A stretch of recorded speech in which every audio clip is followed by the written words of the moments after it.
Mics are live. Just so you know. Don't No, say anything bad. No coarse language. No.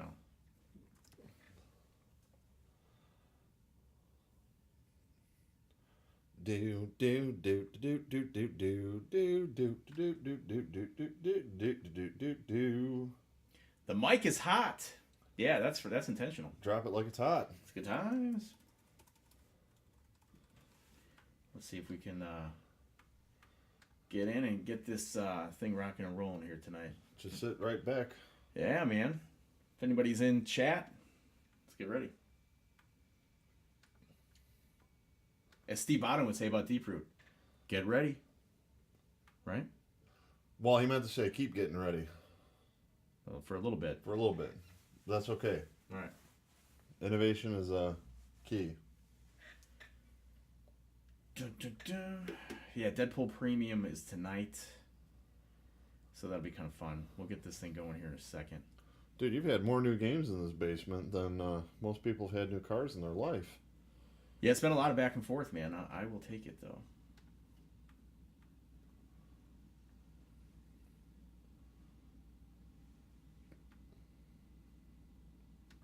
I'm trying to find the channel. And I know the channel because I plugged the channel.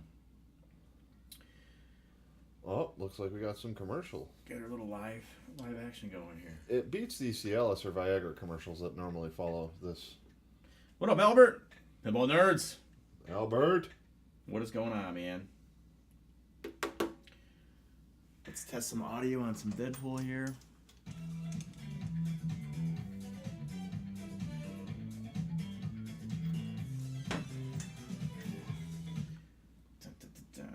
All right.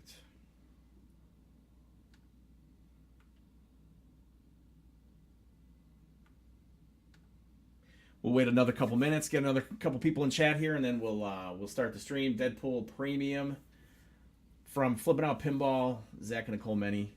Thank you guys. Thank you. Thank you. To stream it.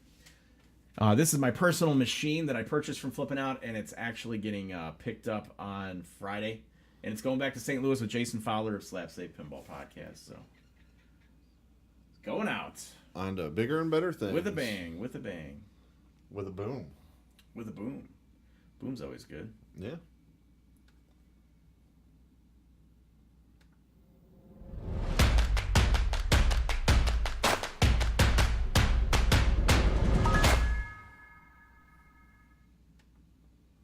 Hey, we're live. Let's go. Shazam! What's up, man?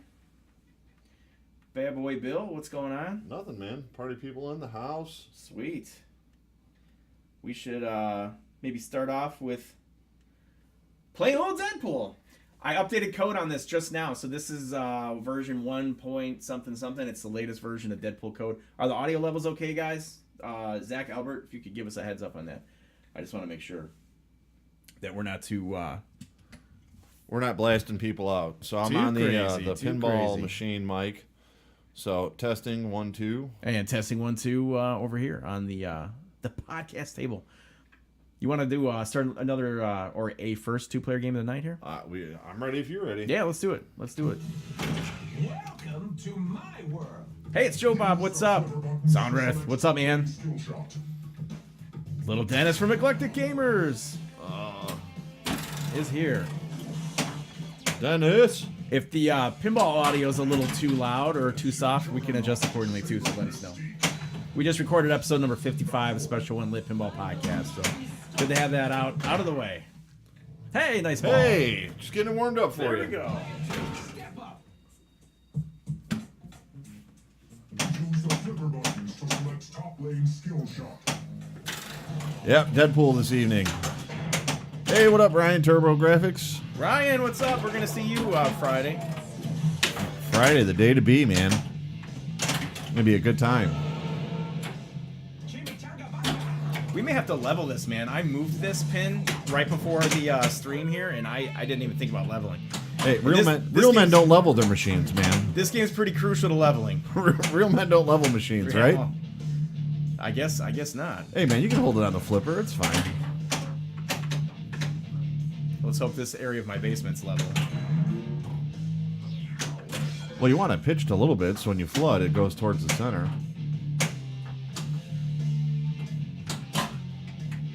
Yeah, everyone that's in here, hopefully you're watching on Friday, and Friday's going to be an epic stream night, guys. Friday's going to be fun, man. I cannot wait for Friday. It won't come fast enough, and it's also coming too soon because of the amount of stuff that we got to get ready, but that's okay. So, we got, what, like 4 machines going up on Thursday, and then 2 coming down on Friday? That was a wicked save there. Yeah, well, that wasn't a save. That was just like craziness. I didn't hit the scoop in time, so I started the little Deadpool multi-ball, which is what I didn't want to. I wanted to stack that. Albert, we are going to be... Well, dude, I don't know if we can talk about what game we're going to stream next. Yeah, we can talk about it. Zach said it was all right. Okay. So we're going to wind up streaming Black Knight Swords of Rage LE. And that'll be a pretty awesome stream night, in all honesty, man. A lot of personalities. And, dude, just some overall good banter back and forth, man, on a good machine. So looking forward to that. I'm really looking forward to that night, actually. Who's a day late and $1 short?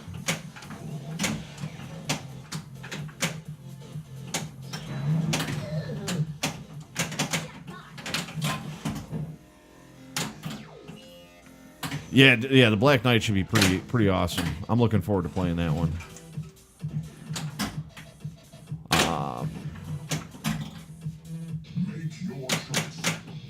Ken's already lighting this up. Dude, you made my 3-second ball look terrible. No, I'm just getting used to how the machine is. It feels different because I moved it. Yeah, the Oktoberfest is heading out to the dumpster. And by dumpster, we mean Zach's coming to pick it up. Yeah, don't say that.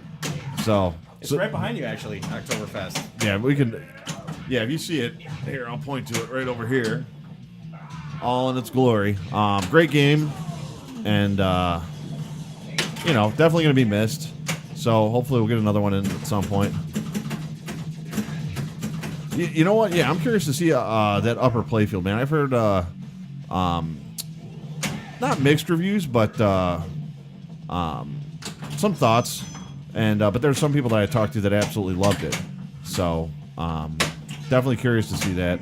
I honestly, I know the soundtrack. I'm actually looking forward to playing that just for that reason. So I know some people are like, that might be a little much, but you know, I kind of like that, man. That really get me pumped into playing. So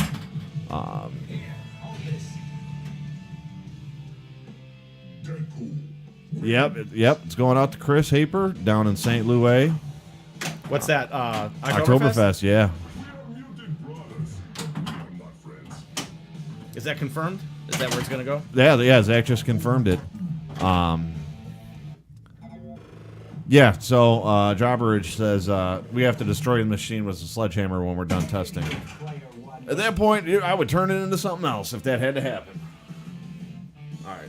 Let's see if we can catch up on Ken here. You guys are going to have to remind me who some of you guys are, because I don't recognize the... I recognize the names in chat, but I don't recognize the people behind the names. So if you're comfortable sharing, that would be pretty awesome. And then let's everybody else in chat know who we're talking to. But if you're trying to fly by night of anonymity, that's fine too, man. Having a couple cocktails tonight, at least I am. Bill's drinking... What are you drinking, Bill? I was drinking Starbucks. Starbucks and Fantas. Very nice. I was up about 3:50 actually this morning, so Bill doesn't want to fall asleep under the machine, so somebody else has already coined that. What's up, Josh? Josh from Loser Kid Pinball Podcast is here. Orbiter Albert from Pinball Nerds Podcast is claiming himself as Zach Many. It's always a funny joke there, Albert. We've stalked many people on Facebook. I call it I like to call that admiring from afar. Is that what it's called? Yeah, absolutely, dude. You put on your Please song, I'll Be Watching You, and while you're doing some Facebook stalking, it's very prolific there. State's Attorney. For Exhibit B, a pinball stream of Ken and Bill's Flip N Out Pinball podcast. Talking about Facebook stalking. Right. While listening to the police. what is known as the Stalker Anthem. I'll be watching you. So Jobberidge is claiming to be Gary Stern. Oh, nice. It's always good to have Gary in chat.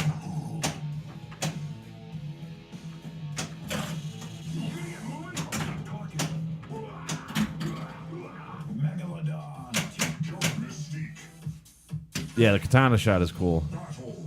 I will teach these humans that we mutants are superior, and they should live in fear of us. Loser Albert, I'm not sure what you mean by that. You mean like we got to get some more guests on, or what? More guests, huh? All right. Works Yeah, for you're me. throwing down, dude. What's that? Yeah, you're doing all right on this game.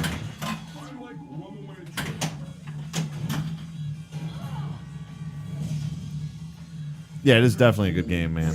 This is a great game. The code updates and being able to stack that started coming out like after maybe 0.92 or 0.93 like changed this whole game from a fun factor perspective.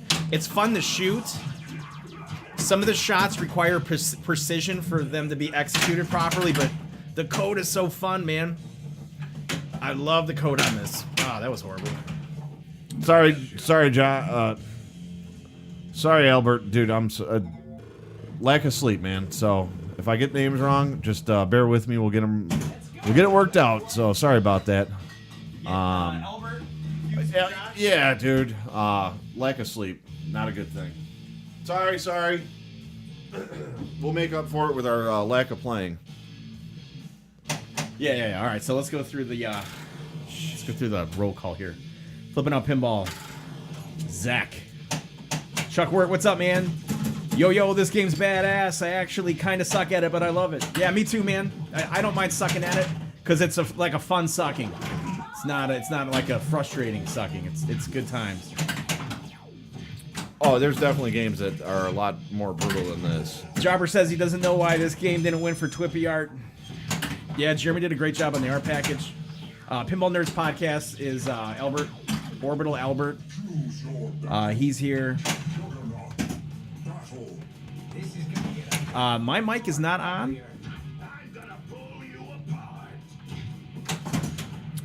Pins Rule says my mic is not on. Is it not on? All right. Pins Rule, your volume is not on. But thanks for coming in, man. That's good times to see you here. Little fun sucking. It's fun to suck. All the stuff you can expect to hear in chat. Pins Rule can only hear the game. That's interesting. Maybe try to refresh there, buddy. I think we're doing okay with the audio-wise. Chuck says the mics are on. Oh, snap, dude. I got lucky on that one. Yeah, so Albert, are you getting away from the orbital aspect of Albert or what? I thought that I heard a podcast of yours once where you said you were putting the name to rest, but then all of a sudden I remember hearing you talking more as Orbital Albert, so it was kind of hard for me to understand what's happening there.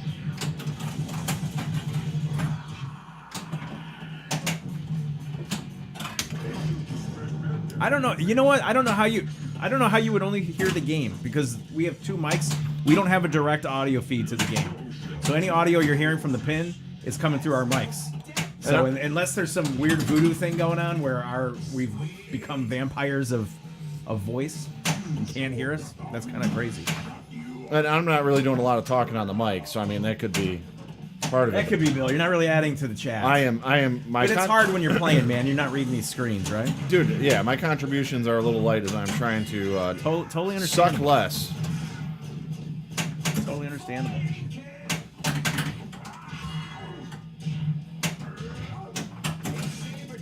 Zach, do you have Deadpools available for shipping or like pros or premiums? This is a premium. Or is that something that like you order through Stern? Do you have stock in these? We had a few people reaching out about Oktoberfest, which was pretty fun. Pros and premiums ready to go. All right, cool.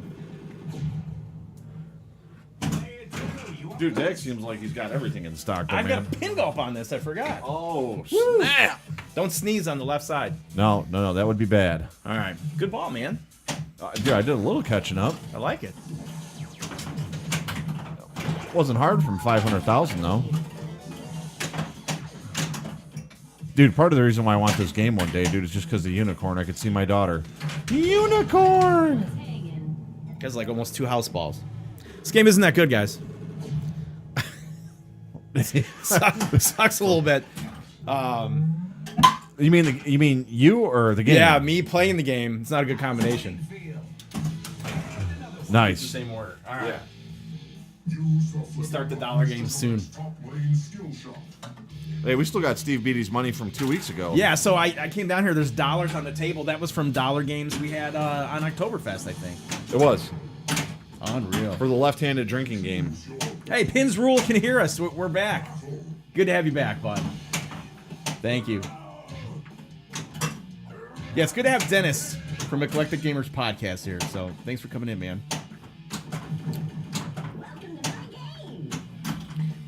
Oh, here comes SW Poppinhead. I love it. And I think I'm totally mispronouncing that name. Is it Southwest Pennsylvania Pinhead? That would make more sense to me than swapping head. That's quite the acronym, though. I am trying to figure it out myself. Need to do the next spooky update tonight. Oh, man! Use the Flip N Dr. Out John, I didn't realize that's you, buddy. shot. Dr. John, we had an unbelievable discussion around your segment today. So that'll air tomorrow on Special When Lit Pinball Podcast. And it's a lot about licensing, especially as it pertains to not only spooky, but in general. We loved it. So Dr. John, who's Pins Ruled, he is a correspondent on Special When Lit. So it's awesome. And this game is being illuminated by Pin Stadium. By the ever so popular Pin Stadiums. Yeah, Dr. John, that was a great segment you did, man. Thanks again, man. It was awesome. It really fueled some conversation for about 10 or 15 minutes. Dude, it was a while, man. I don't know how much of that's going to make the cut, but it was definitely good. Oh, not us making the cut, not him. His segment was perfect. No, with our banter back and forth on the topic.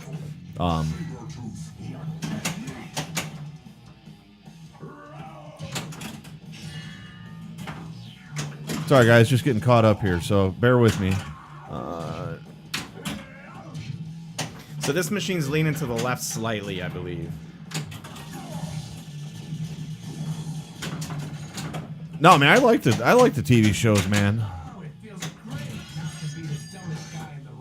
Playfield multiplier. Honestly, just send us an audio clip on what you want to cover, and send it to Special and Lit Pinball Podcast. Well, just contact us about what you want to cover. Yeah. Contact Ken or myself, and yeah, we'll see where it takes us. Yeah, it's definitely a good game, man. The hardest part about having just a bit left side is what Zach is saying. Yeah, a little bit. I sense a slight lean in the force here. So, Dude, I'm doing good on it, so I'm all about this gangster lane tonight, man. It's giving me an advantage. Yeah, no, it's definitely a great game, man. The hardest part is, there's been so many great games that came out lately. You can't have them all. And if you do, you're just, you hit that $400 million lottery that's tonight. So hopefully everybody got their tickets. Deadpool wins.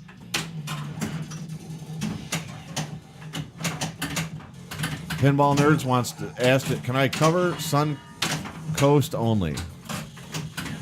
yeah, well, that's what you would do. You would pick a manufacturer, right? And then you would just cover that manufacturer every single week. You would let us know what's going on in the news. So, and then it's not easy, but I mean, if you're following a company, it's perfect. It works out well for us because we don't have time to put as much time into every company. So I just think it makes sense to dedicate 60 to 90 second clip every single week of somebody that's covering manufacturer, and then we discuss it. I mean, we're covering our own news also, right? Yeah, especially when big stuff hits. But or, I mean, we're not going to catch every little thing, so it's fun to do it. new games come out. That's where I mean, the smaller stuff that might be prevalent that we might miss is definitely where that's beneficial to have correspondents that can keep up to date with that, because there's just so much. There's so many manufacturers now. It's hard to keep up to speed with that. Yeah. Now, will Sun Coast have enough news every single week? No, most likely not.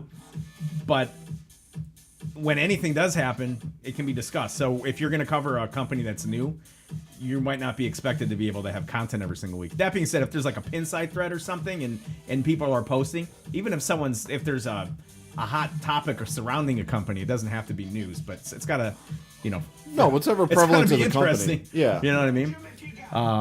So we'll see. Yeah, Dr. John's killing it. I love having Ryan Clader aboard too, man. Like, he's pretty polished. Both these guys are polished guys, so it's fun. It's fun.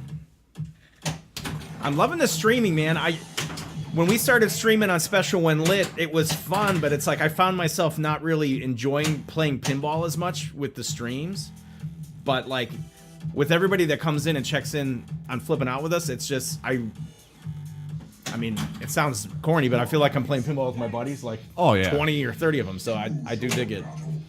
Falgren is in the house. What's up, Dave? Dave! Dude, man, hopefully your show went good today, man, at work.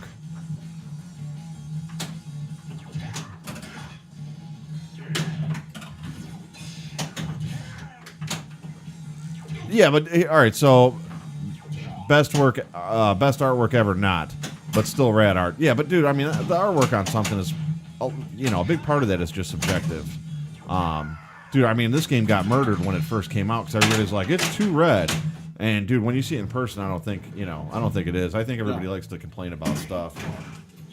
Awesome, Dave. Are you complaining about people complaining? Yeah. Yeah. Sounds about right. What's up, Maniacs? What's up with your Maniacs, Dave? Your partners in crime out there in the boons.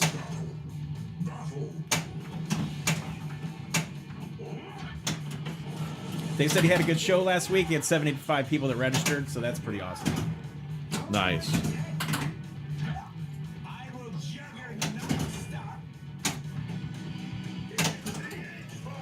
Well, that was a little Steve Beatty. Yeah, dude, this game's about to Don't break the Deadpool before Jason picks it up Friday.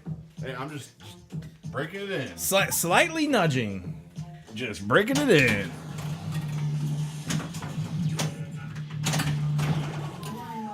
This game is not treating me well tonight so far. And I'm having a hard time hitting the scoop. Yeah, it's a little brutal on that. It's slightly off to me because, again, I moved the machine and it just seems out of sorts. So Hey, you just save that one nice. it's going to take me about 10 or 12 games to get dialed in, and that'll be right about the time we go to After Hours. So anybody that's sticking around tonight, after the stream, we are going to be hosting After Hours where the gameplay settles down and the conversation heats up. Carrie Hardy jumped in here, too. What's up, Carrie? Finally got one. He's on a location near me, so I'm getting better at it. The boom button is already not working. Well, it's not. Dude, it's location pinball, man. Dude, the game will be on 3 legs by next week anyway. People don't know how to treat stuff.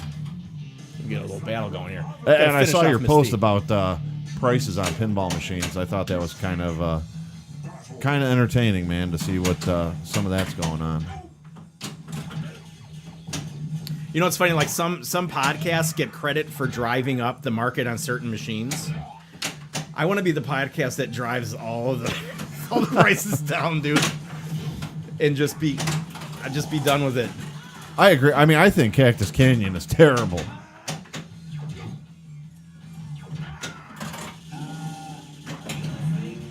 No, dude, no pin rules. We got nothing crazy for scoring going on right now.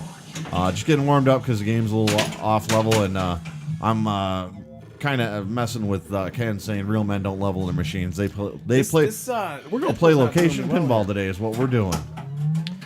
So, just to talk about the machine for a quick second, I think one of the most satisfying shots in the game when you hit it. I mean, so there's 2, right? And the first one is feeding the left ramp by coming through here, coming up and around for the katana sword ramp shot. The second one is your playfield multiplier, which is this side target, which is right on Wolverine's left foot. And you're hitting that from the left flipper. It ricochets, comes up the ramp in katana. Every time you hit that, it increases the playfield multiplier. 2 times, 3 times, 4 times, 5 times. The last time I streamed Deadpool, because again, I'm not a crazy ridiculous competitive pinball player.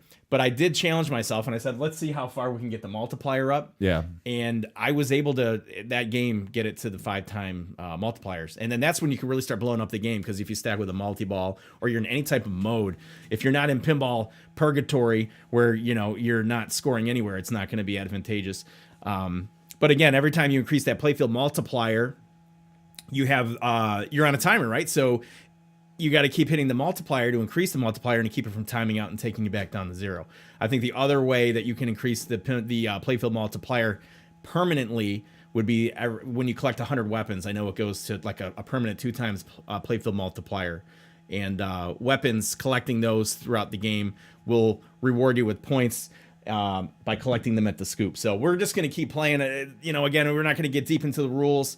And again, we're not going to blow the game up for the most part, but I think it's fun to get back on Deadpool before it ultimately leaves. Oh, That's yeah. how it goes. So Absolutely. Right? Keep it going. So, honestly, dude, I would about $1 a game is fine for me. You know, that's enough to see if I like the game or not, if I'd actually want to put it in my personal collection. There was actually a barber shop down in the south side of Chicago. I know they had a Ghostbusters, because a coworker was like, dude, have you seen the Ghostbusters machine? And I'm like, yeah. And he's like, dude, I love that game. You know, he goes, I can only play a few games because it's $2 a play. So, I mean, the $2 a play out here is definitely a little more common than I'd like it to be, but, you know. And, of course, you know, it was Ghostbusters Pro. I mean, it wasn't, you know, an LE or something crazy where they got to make back the money, but, you know, it is kind of crazy. But, I mean, they do got to put the... Boom Button's working on here.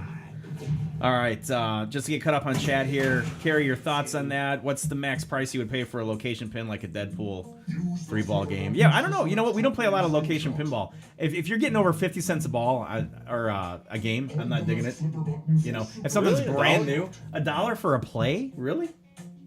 $1 for... I guess $1.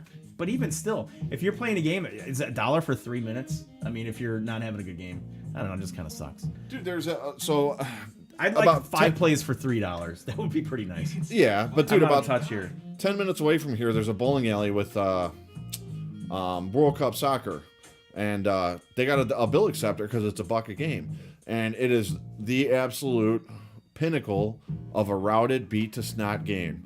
Rubbers are cracked, flippers half work, you know, just terrible. The guy that's blocking the goalie barely works. You know, they want $1 a game for that. So for a brand new game that's working right, to be able to see if I want to buy a game like that, or if, you know, it's not a game for me because we haven't had access to one, I don't mind $1 a game. That's if it's true. properly maintained. And just so everybody knows, Ken's first ball is sponsored by Flip N Out Pinball.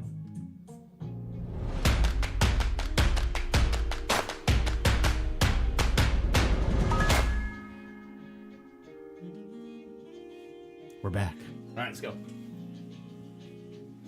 I love the audio on this. Jerry Thompson, who's a sound engineer at Stern, killed it on this package. If you get this game and you don't have the LE, because the LE has upgraded sound package, do yourself a favor, get a Polk Audio like external sub and connect it. I had to disconnect the sub for the stream because the bass is so crazy in this game that it would have been a rough listen, I think. But in person, it's unbelievable. So you gotta consider it. Consider it. So you're gonna have to bear with me, guys, because we didn't switch it back over to chat. So we are gonna wing it here. Oh yeah. Well, here that. Well, that's all right. Here, dude, Yeah, take that's your good, ball. man. Here, watch this. Flip or catch this sucker. I can multitask here. Oh. Pinball skills right there. All right, let's go. Sorry about that. No, you're fine. Everybody else might be pissed at you, but I still got number love. No, we're good, man. All right, sorry. All right, so I got to catch up on reading this. My bad. Yeah, $1.50 is kind of outrageous in all honesty. You know, I mean $1 okay, but you know $1.50 that's kind of absurd. Nothing but success. Yeah, okay, that makes sense. With buying tokens in bulk, you get a better price per game. Yeah, 3 for $2 I don't think is too bad. This scoop hates me tonight. I'm gonna hit this scoop dead bang. It looks like there's eyes peeking out of there. No joke. It's like the welds. That was freaky. All right. Yeah, for $10 all you can play. That's a steal, man. That's a no-brainer. Yes, Carrie, he does cradle very well. Thank you, Carrie. One thing I like about Carrie is he's always first to tell me how well I'm doing at my pinball skills. All right, so you got my curiosity peaked here, Carrie. So back in the day, in the 90s, it was 50 cents a play, right? So 50 cents. We're gonna Google this. Are we doing like inflation here? Inflation? An inflation calculator, yeah. So let's see what, adjust for inflation and see what it is. I don't think that is too crazy of a trade, in all honesty. But I want Ken to read that. I don't want to spoil it, so hold that thought. All right.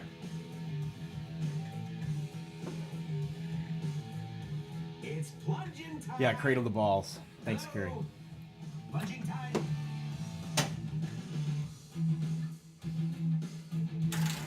Do you think trading a WWE LE for Ghostbusters Pro is crazy? Hey, nothing is crazy now for pinball because you can ask over $10,000 for a Gilligan's Island. You can ask $4,000. You can ask $2,000 plus for a Mike D mod. Nothing's crazy. I think the thing is, like, when you look at the values, a WWE LE and a Ghostbusters Pro is probably similar in value. So I would say whatever is. What do you think? I mean, if you like WWE LE, Yeah, I mean it makes sense, right? Yeah, then you would keep it, but I don't know. See, that's one game that really didn't pull me in. Yeah, I can't say that I'd keep that. I'd rather deal with some of the shortcomings of Ghostbusters because I think overall it's just a more entertaining game. Do we say hi to Chris Haper, who's in slap_save_? Chris, What's up, Chris? Pinball Supernova, what's up? Nice Deadpool, what's up, guys? How are you, Lee? Good to have you in. Lee Dubs. Lee Dubs. All right, Carrie. So I did the inflation calculator on 50 cents from 1992, and by today's standards, it'd be 91 cents per play. So, dude, I mean, for $1 a play, that's equivalent to what we were paying as kids. So that I'm okay with. The scoop is killing me. All right. Yeah, I agree with you, Zach, dude. I mean, when you're talking like a Wizard of Oz or, some of the Stern LEs, $2 a game on those because of what kind of devaluation the game's going to go through. Yeah, I don't think that's too outrageous to ask. Thanks, Albert. I'm going to go jump off a cliff real quick. Ken's going to take over streaming. Tell your wife I'll take care of the pins. Hey, just tell her you're going to pay me what I bought them all for. Give her $500 and carry them out quick. The running joke, right? When I die, I hope my wife does not sell my pins for the price I told her I bought them for. Unless she sells them to your pinball homies. Right. Unless it's in Aurora, Illinois, and it's a Gilligan's Island. Yeah. I'm gonna let the Gilligan's Island go. Dude, this game is starting to... Break shot, oh yeah. We're just breaking in, man. This is like game 3. We're good. These are very low scores for Deadpool. Yeah, we don't want to... Only the best in pinball streaming. Now, if you notice, last week when we streamed Oktoberfest, we saved the best...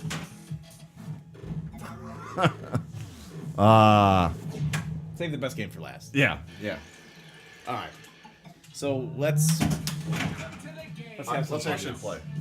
All right, now we're really gonna play, guys. All right, we're done. We're done amateur hour. And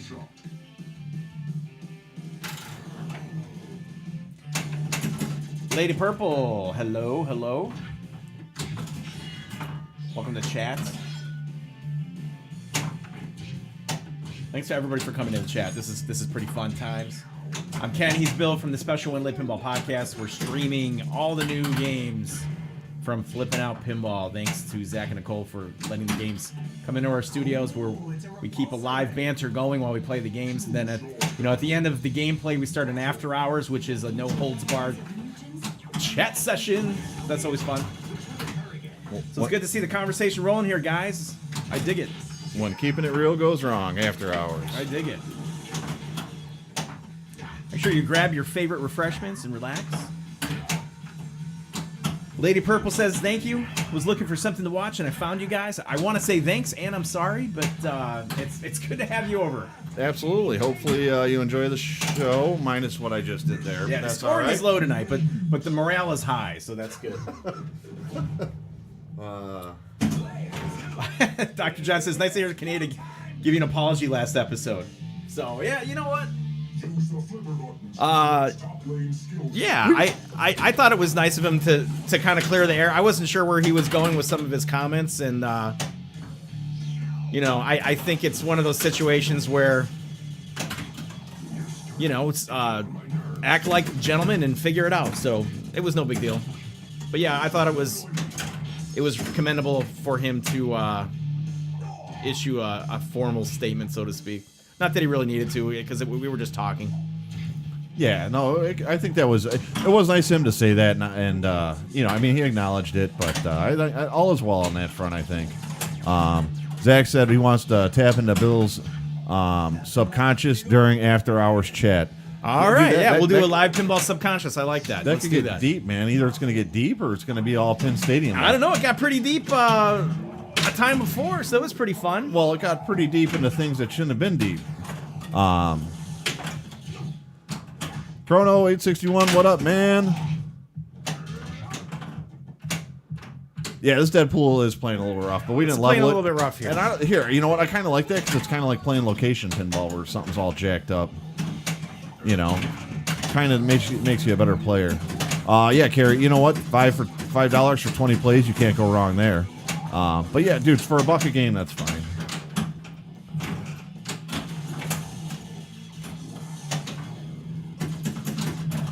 Well, thanks, Lady Purple. Yeah, you know what? It is fun. You know what? I think the allure of how we try and do this is keep the chat going with a lot of great content, and as well as showing the gameplay and, you know, trying to light it up or show good examples of what not to do on this game. Well, you know what it is tonight? It's the scoop. There we go. Thank you. But you know, you wait too long to hit that scoop for the final shot, and you lose a lot of your value. So it just you're almost at one point. You could let it time out, and it doesn't even make any difference. Well, Chrono, you can contact Zach at Flip N Out Pinball at 847-778-4876, man, and I'm sure he'd be happy to take care of you.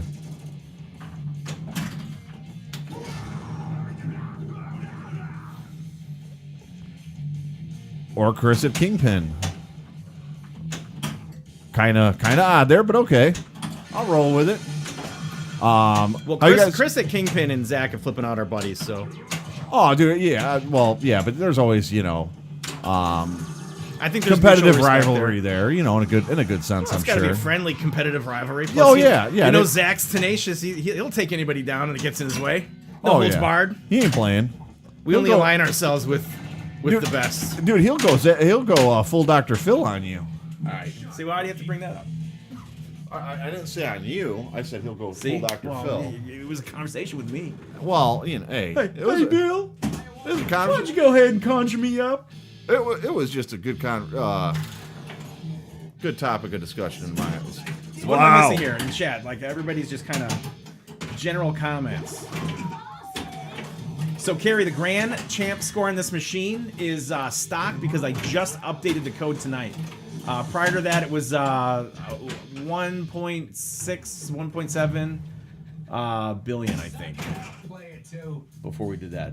I can normally play this machine all right, but again, I just moved it. And that's going to be my excuse from now on. If I'm having I just moved the machine. I don't know what's going on. So we'll see.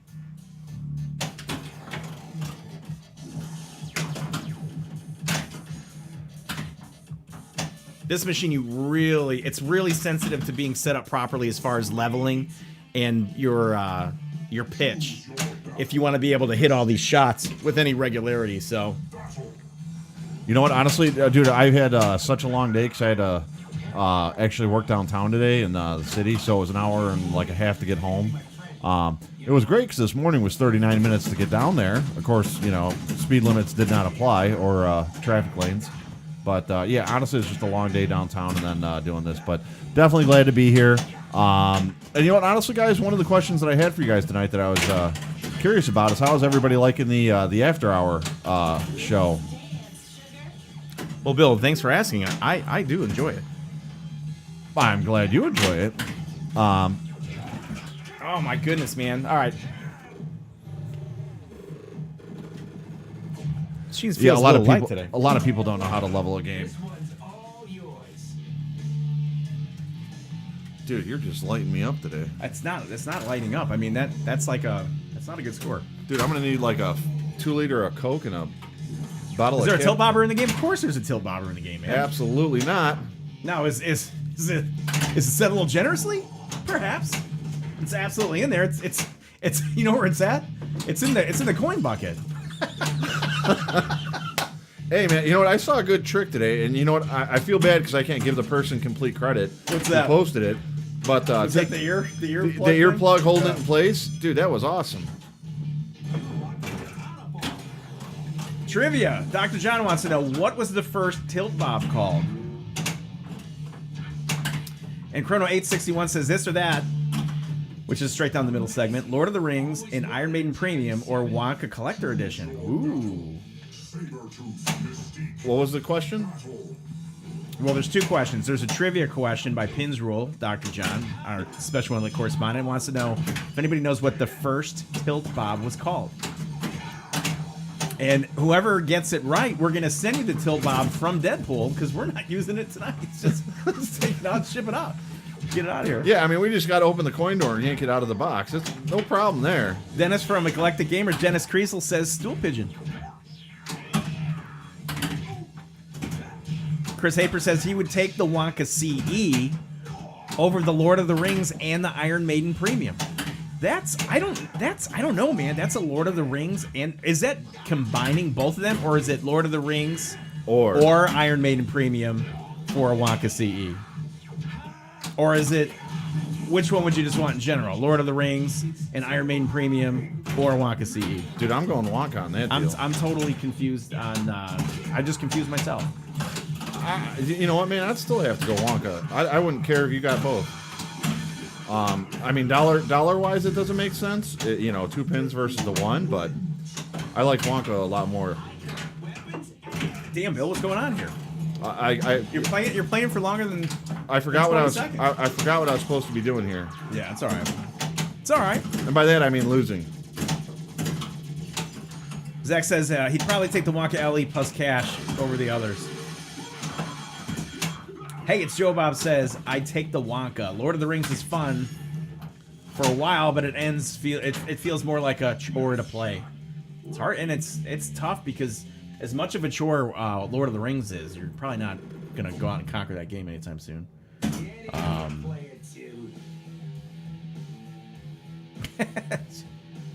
Hey, we will shake this machine as much as we can. We want to show the sturdiness and the rigidity of a Stern pinball machine by nudging the absolute hell out of it and until it breaks. And it hasn't broken. And in all fairness, we did have Steve Beatty test and approve this machine, and You're right. I mean, it made it through Steve. So I mean, that's every machine is a crash test dummy to Steve's casual pinball playing. All right, guys. Sorry, I just got to catch up here. Bear with me here. Let's start some disco loops, man. Because that's always a fun mode. Yeah, dude, I think the Wonka is just a fabulous game. Wow, I had a longer ball than Ken. I'm just starting to get slightly upset at the Deadpool a little bit. You know what, Carrie, man? From when I start shaking a machine, dude, that is literally out of character. Because I don't want to see a cabinet split, man. And because I built my, a few of the cabinets in my game room. People go to shake them, and it's like, dude, I want to shake them and give them down syndrome. Their cabinets don't split. No, but Bill Webb cabinets can. More balls. Use the flipper buttons to select top I'm sensing a good game here, guys. I'm sensing a good game. Usually takes me a couple of Well, let's be honest. Coors Light is essentially like Aquafina or Dasani. It's not even really beer. I'm hydrating myself, if anything else. Eric Minier, where's my Wonka? Zach wants to know. Chrono 861 says that he's just going to buy a Wonka Standard and put it in between 2 other games. Viable option, actually, man. If you don't care about the locking mech in the back, the Wonka Vader, I mean, the SE is a lot of pin. It really, really is. All right. Time to blow up Deadpool. Are we ready? All right, let's do this, man. I will treat the machine gently. Ken needs to chug. Everyone, I'm with Deadpool.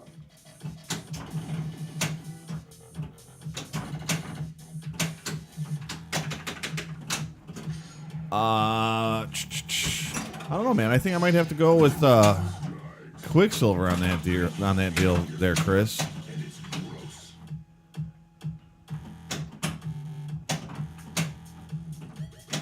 You know what though? Here, Batman though. I think that's a great game too, though. That's definitely iconic, man, and there's a lot to do in there.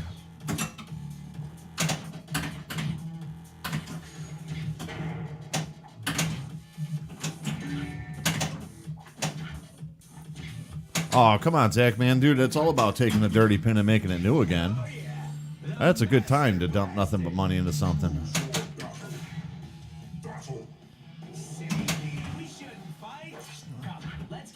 Yeah, I don't, What was that?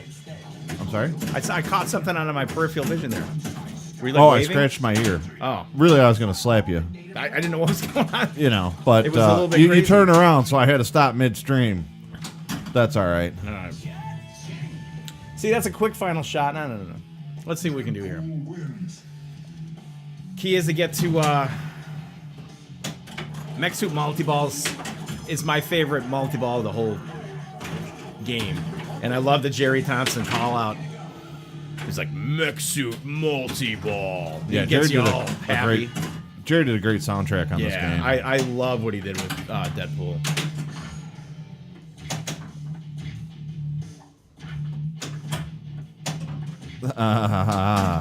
Yeah. Just got a smoking deal. Class of 1812, Gilligan's Island, and Mike D mod for a bargain price of $18.5.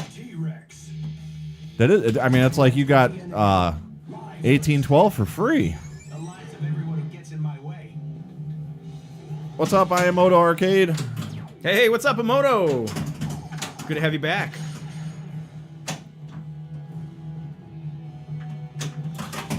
You know what? Yeah, so I still like shopping the pins out, man. That's a good time. Ken is listening when I recite what you guys are typing, which I'm trying to do when it makes more sense. Hey, a new pinball for $50 is a darn good deal. Well, the way the market trends are going, the secondary market buying new pin balls, physical balls for $50 is a good deal. Yeah, no kidding. But don't worry, they were used in a Gilligan's Island.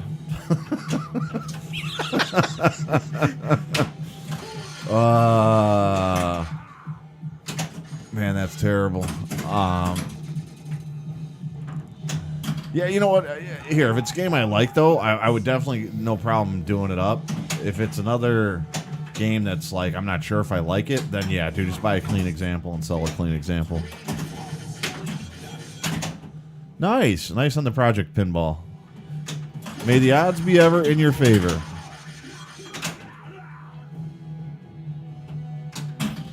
That mode took forever. Hey, was that a knocker? No. Absolutely, man. She does definitely provide a lot of content. Hey, so that's new animations for this code update from the last game that we were playing, or last code, which was 0.99 maybe. All right, let's go. What do we have? Some berserker going here? You know what's crazy about this, man? Thinking about this game is what, 9 months old, and Tanyo Kleiss is still updating and throwing new stuff in, man. Does that make sense, or Yes, is that a I would lost hope on that you? he's actually still doing that. But the game is, I mean, if the game never received another code update, it's perfect. Well, You I mean, would- it's awesome as it is right now. You would still in my feel opinion. that it's complete. Nah, everyone. You know what, man? Everyone gets their games at different points. Are you kidding me, man? What a waste of a multi-ball. It It's is not my night here. It is a little harder on this game, but And you that know, scoop you is- just jumped into chat, so in all honesty, we can move the game from this side to the from one side of the basement to the other, And it's so we pissing can me stream off, it. to be quite frank. So it's not as level as it could be, and I've been This might not be the family-friendly stream that we normally provide. envision, because Deadpool's aggravating me. Well, and I keep jagging with Ken, saying we're just playing location pinball tonight. And Mystique is going to kill me here. There we go. Pop him. Is that you, Mystique? All right, so Kerry Hardy asked, and it is a hard shot to make even when it's level though. What's that? The multi-ball to get it up the lock. The multiplier shot. To lock it up. In the Yeah, well, like I said, I mean, I got the playfield multiplier to 5 times the last time I streamed this game, and I was just trying to hit the multiplier shot. When I get out of this mode here, I will, at some point tonight, I'll just try to go for that multiplier shot and see how it goes. Once you kind of know how your personal machine is going to play, it's a lot easier to hit that shot. But if you step up to a machine cold and you don't know how it's set up, and I mean, it's literally, it's like down to the micro millimeters on where you want to hit that shot. And sometimes you'll just get some sloppy play and it'll hit that ramp and you get credit for it. But it's very satisfying when you do hit it. So it's good. I like it. All right. Did I miss anything? Dude, Did I miss anything? You are lighting me up here, man. Let's ball 1. I said it's time to get serious. Enough of this screwing around here, man. All right, It's Deadpool and it's a Tuesday night. We should be getting crazy on Tuesdays. Right? Tuesday? Absolutely. Right. Thanks again, everybody, for coming in the chat. Yeah, thank you, everybody. And look forward to the after hours banter. Eclectic Gamers, Dennis says, I'm concerned about this borderline obsession with Gilligan's Island. Some sort of intervention may be necessary. I agree. I need to be stepped away or taken away from Gilligan's Island. All right, but if you listen to the podcast, you'll be introduced to a new segment tomorrow, I think, if we decide to keep it. But I think it's quite a winner, in all honesty. Yeah. No, I agree.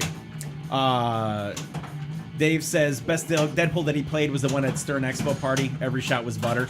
And this shot is every shot is butter when I had it on the other end of the studio where I had it all leveled out perfectly. You're gonna take a little time to get it settled in, but once you do, it's good. Moto says it's so tight. It is. It can be tight up there on that bonus multiplier shot, but it's so fulfilling when you hit it. And Juggernaut's the biggest pain in the ass for me, because you got to go east and west on those drop targets to keep going in that mode, and it gets dangerous over there. All right, let's see. Yeah, right. Don't pick Juggernaut without a team up. I agree 100%. Or unless you're going to stack him with like the little Deadpool multi-ball, it's kind of fun to be able to knock him out quicker that way. Zach's looking to pick a fight with Popeye. Granted, if I can slide the game around 6 inches like Ken does on this machine, I'm pretty sure I could rack up 100. That's not 6 inches. It's, first of all, the machine's a little bit lighter. That was a little harsh. Hey, I'm wasn't coming with it. That was pretty bad timing there. Bill, oh jeez. I might have shifted it a little, just a bit. Oh gosh. Are the cameras still in line? It's just like everything's crooked. All right. Hey man, you said come with my A game. I'm trying, man. I'm trying. So anyhow, Moto likes the Deadpool animations. She says they're her all-time favorite. I think they're cool. They're not my all-time favorite, but they absolutely are fitting with the pinball machine. I think that overall they did a good job with this game. I mean, The game is a game, and then we talk about this all the time. Sometimes you have to look past an art package, and sometimes you have to look past the theme, and sometimes you have to look past the shot that's in the layout. Sometimes you have to look past a little bit of what the rule set is. But if a pinball machine offers you a fun playing experience as a whole, that was nice. Nicely done. 2 balls, 1 drain. Good. No, that's good. Then that's good. So Amoto likes the fighting game shots animations, like the Street Fighters. Yeah. All right, let's see what we got going on here. All right, sorry guys, just catching up. Yeah, I wouldn't want to own a Popeye or thank move you, it. Paul safe. I love Deadpool.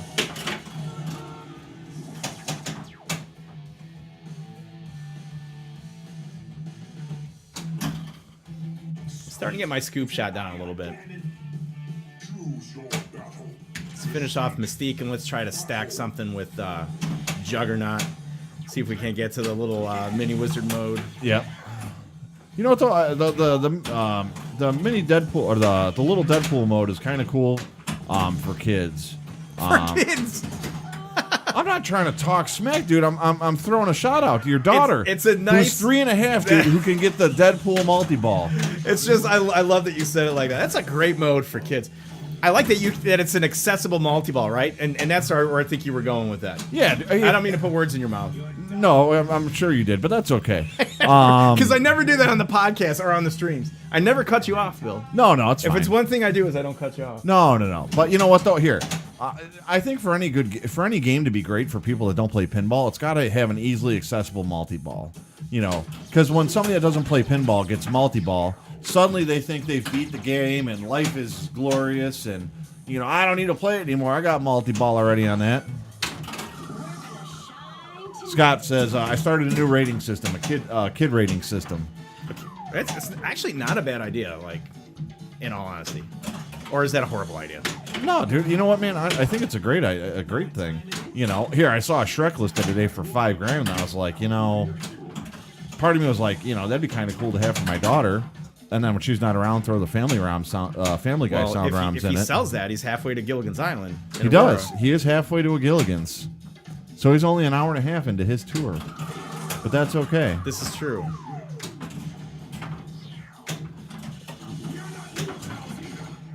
You know what? Yeah, that's another one that's on my list is a Guardians of the Galaxy I wouldn't mind having either. That's one I haven't had yet. Well,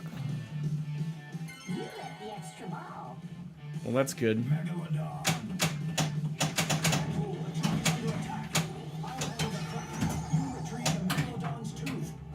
You know what, Zach? Dude, I'm not at that point yet. I mean, well, I haven't gone to the end of buying stuff that's more family. I have just bought stuff that I wanted to enjoy. That said, there are some titles that I would probably be more entertained with. I'd still like to get an Elvira, but that's kind of Elvira at some point. Yeah, What did that light turn on? Elvira and the Party Monsters, the original.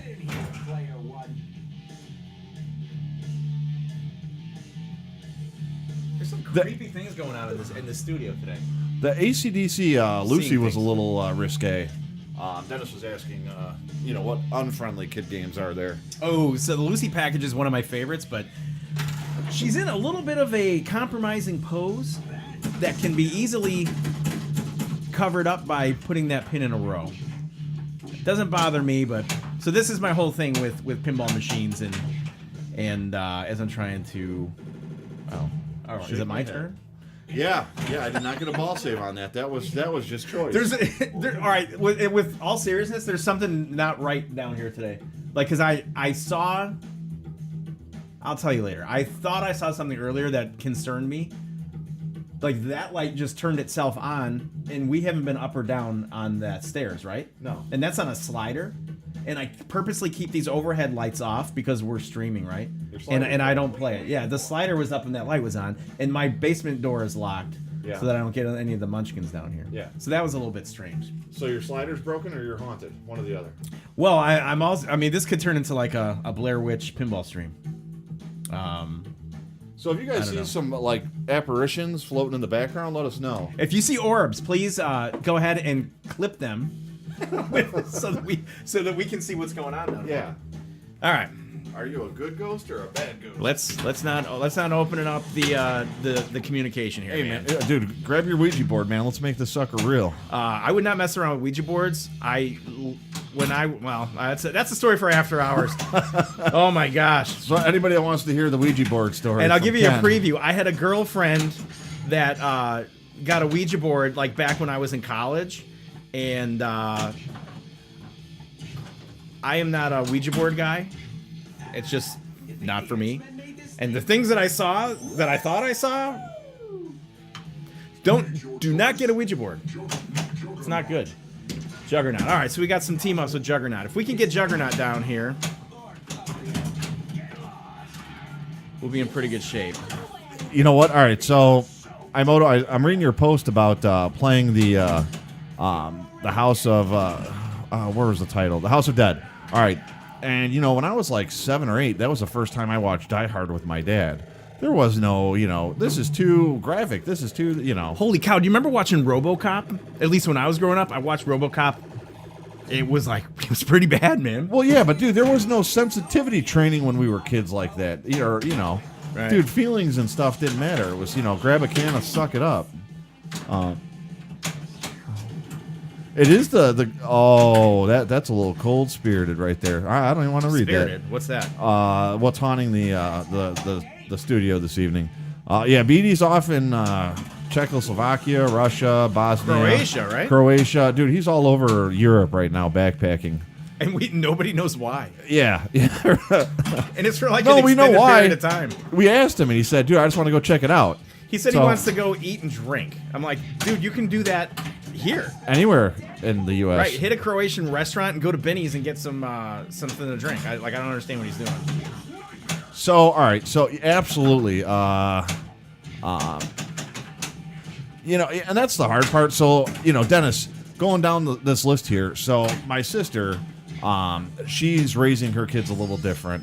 What does that mean exactly? My nephew is going to be 12, and he's never seen the original Jurassic Park because he scares too easily. So, I mean, I think there's pluses and minuses of everything, but I mean, Jurassic Park really. Yeah, Die Hard was definitely a classic in my house. I love that one. I'd love to see a pin after that one day, especially with the holiday music playing. What was the pin you talked about earlier again? Which part? The theme that you were talking about, maybe. Oh, player 2. I forgot nice. it's stock scores, guys. Stock scores. All right, so, a little preview to the... No, you don't forget RoboCop. Your parents didn't care about what you were watching. I mean, my parents smoked. Guess what? We were in the car when they smoked. Now it's a rule not to. I think it's a good rule not to, but, I mean, it was a different time, man. Lead-based paints were tasty, and, you like to play with the... What's the mercury inside of thermometers? We had it real. A thermometer in my mouth, and there was mercury in it, and then I had to. I'm not trying to laugh at your I misfortune. had to take some type of liquid poison that would make me throw up the mercury. I think that's why I got some powers, man. Epicac. Mercury man. It is. There are 2 censored. Exorcist, dude, that at 8, that's a little scary, man. That'd be like Exorcist in general is pretty messed up. Yeah, that's like watching. Dude, Now, that would be a pin where if you had like an Exorcist pin, that would be a little concerning. Like, I don't know that I would want to be playing Exorcist pin in the basement by myself. It's a little bit interesting. Anyhow, what was that? What was that crazy? Pet Cemeteries was a very creepy. All right, so Emoto, let me ask you this: anybody else? Remember original Pet Cemetery? And I know they just had the remake. Remember Zelda, like that had the back, like the severe scoliosis thing going on, and she would come up out of the bed and she'd be all disfigured. It scared the shit out of me. Like even now I'm thinking about it, like it was very creepy. And then the other part, ironically, of Pet Cemetery was when the dad, like wakes up from sleeping on the bed and he falls off and he hits his head on the corner of the table. For some reason, that always messed me up. Like, looked pretty painful. But yeah, it's pretty scary. Yeah, the crucifix scene is pretty wild, man. It's a pretty wild movie. It was another one that was classic. Yeah, the ant in the basement, Dave. That's what I'm talking about. I thought her name was Zelda, no? Like the ant. That could have been like really nasty. Oh. Yeah, let's be careful there, because then we have to reset the stream. That would be no good. Dude, you remember Full Metal Jacket? That was another one that I watched as a kid. That wasn't... Oh, jeez. How old were you there? Like 6 I now? was probably like 10 when I watched Full Metal Jacket with What's my dad. your major malfunction? Yeah. That's a messed up movie, man. Yeah, it's it's just such a different time. But you know what? Here's the thing, though. I think everyone that's in this chat remember times walking down to 7-Eleven and going to play pinball or going to play, Mortal Kombat or any of that stuff. We just lived in a much different time. It's just so different now. I mean, I don't know. Maybe it's just because of the news and everything else. You know, you just see a lot more than what was publicized. But I think it's just a different time in general.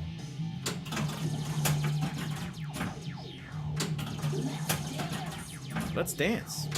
I never saw Sleepaway Camp. I don't even know what that is. It sounds like a My Little Pony episode. My daughter's really big into My Little Pony. Actually, both my daughters are. The It modern reboot. Okay, so I didn't see that movie yet, dude. That's one I do want to see. Yeah, they'll get kidnapped or worse. You know, it's just a scarier time. You know, stuff we got away with as kids. You know. Yeah. Oh, I chose the wrong battle. I didn't see the remake of it. I saw the original one. Actually, what was great is one of my coworkers, he got and this might help all you guys out for Halloween this year if you're looking for ideas to scare the crap out of all your neighbors. So he got an It doll head, cut the mouth out, shoved a Bluetooth speaker in there, and then had the Perfectly normal behavior with anyone that has kids. The It where he's talking to Charlie or whatever. You know, hiya Charlie. You know, there's balloons and rides, and he had that on repeat. Those kids are gonna be like, oh, dude, serial killers, he had some adults running away. Those kids will be in jail in like 6 years. Well, the head was sticking on top of a storm grate. 5 years. And dude, he had a red balloon hanging from it. Dude, cops were rolling by it. Dude, it was great, good stuff, man. Hiya, Georgie. That's it. Georgie. Hey, man, there's nothing like scaring some people, right? No. It's all good. Yeah, but I would like to have like a creepy pin that sets dark, the tone. Something that's so dark. adult-oriented, right? Like something that is a little bit dark would be pretty fun. Dude, I would still. All right, I agree with you, and I think Bill is hanging out with the rough crowd, man. No, there's no doubt about it. No, I was an A student back in the day, in gym. But The Shining, another one, yeah. dude, this pin with the Deadpool soundtrack from the movie, with some of the one-liners they had in that movie. Pin with Deadpool, the the original, soundtrack. the Deadpool with Ryan Reynolds. Ryan Reynolds. Oh, Dude. I don't care. I actually kind of like that it's not the Ryan Reynolds one. I think it'd be a cool in between though, dude, that you could flip on, dude. And You can pin browser this to Ryan Reynolds, whatever you want, I suppose, right? I mean, the Haggis pin is supposed to be creepy. Yeah, I heard that. I don't know. We'll see. You know, and I think about like creepy video games because like for us, I'm in my 40s. Bill's, you're in your 30s, but like I grew up playing video games, and as video games got more and more creepy, like I remember Silent Hill was pretty awesome. Resident Evil, like the original, was like very creepy pinball machine. Do you remember those kind of the ambience that those games created? Like when you were playing them, Oh, yeah, you were freaky. captivated by what was happening. I would love for a pinball machine to be able to do something similar where you're playing it and you can feel like an atmosphere. You can feel like tension building. Like you just in pinball, it's just kind of reaction and skill and funness, and that's fine. But like something kind of freaky would be kind of awesome. Schmitty here, there's Schmitty. Schmitty. Intermission at a show. Hey, whenever Schmitty shows up, we always want to welcome Schmitty, and we also want to take a Flip N Out Pinball timeout.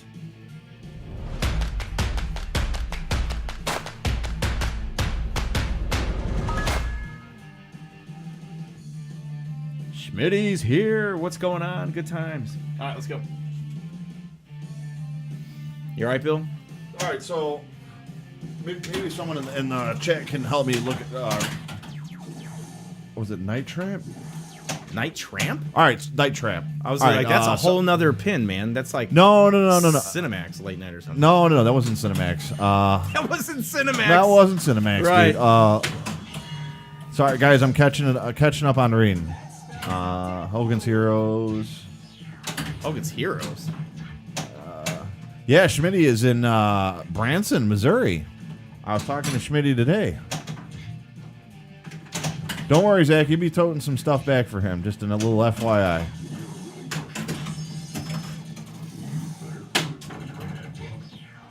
Yes. Okay. All right. So that's why I had to look this up. Sega CD had a game called Sega Night Mega Trap. Drive? Yes. Night Trap. I remember that with the video clips. Yeah. And it was like, it was all the chicks Getting that murdered. were like getting murdered in the house. Dude, so they. Right, I remember that game.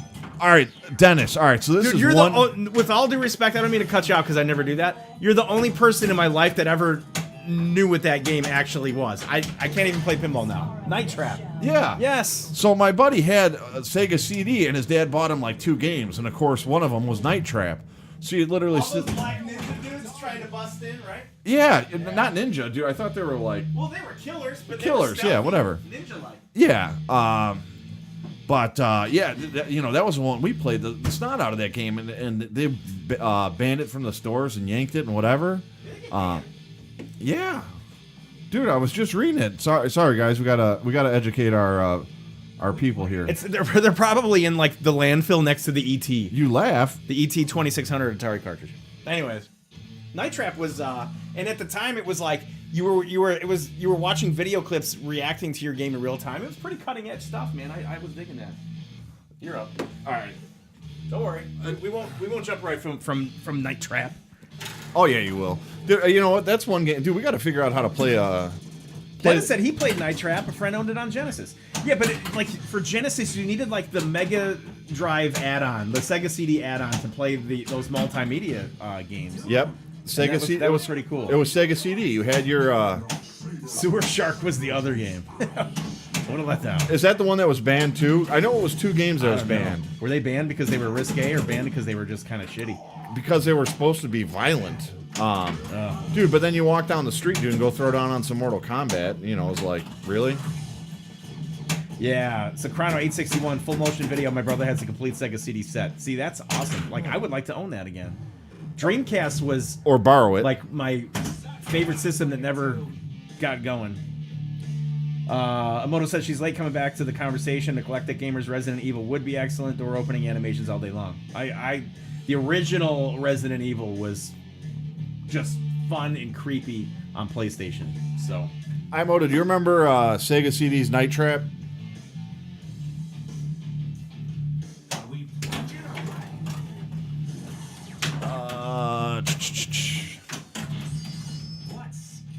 Yeah, Sega CD didn't really take off, but I mean that was one that we played a lot by his house. FIFA Soccer on Sega CD when it had come out was just because I was always like a sports game kind of guy, and that was pretty sick too, man. Like the Sega CD was awesome. You had Sonic CD, which was the new Sonic game that was on there. Yeah, you know what? I had the Nintendo and the Super Nintendo. Actually, I didn't have Sega. That was my buddy's. But, it was cool because he could play Mario at my house, and then we were throwing down a little Sonic at his. So, it worked out.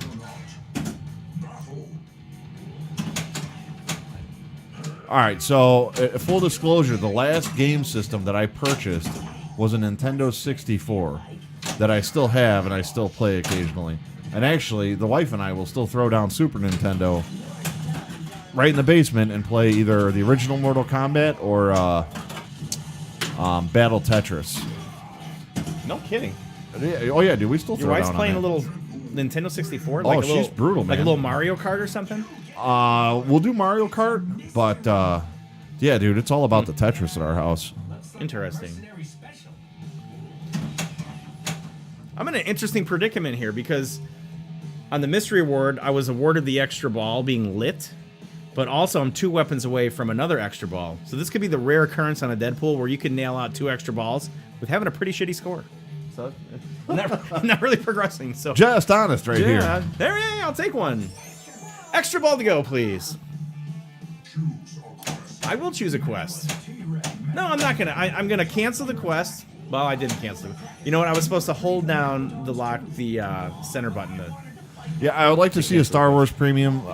That'd be a nice stream. 64 is awesome. Super Nintendo, dude. I spent so many winters playing that. That'll always be. This is turning into the Eclectic Gamers podcast stream because it's pinball, which we all enjoy, but it's also diverse enough to be able to discuss some video games. It is, but hey, we jump around, All right, thanks for checking in, Schmitty. I'm utilizing my excellent cradling technique that Kerry Hardy likes so much. He loves that. So, he loves the cradle. I've also been known to use my right hand to cradle with the left flipper, and vice versa. It's pretty nice. You're ambidextrous that way, huh? Right. I'm bilingual.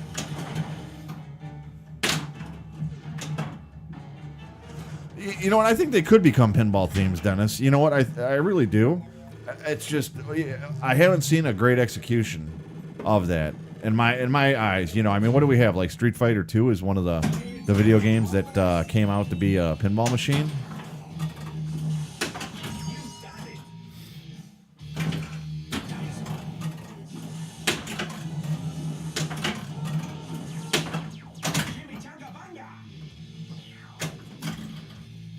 Okay. You know what? Yeah, you got that right. Super Mario Brothers was another one. I've only, honestly, since the resurgence of pinball in my life, I've only got to play one Super Mario Brother pin, and it wasn't that the greatest. That was actually a routed game for about $1, and it wasn't the greatest playing. So I reserve to not have an opinion on that game just yet.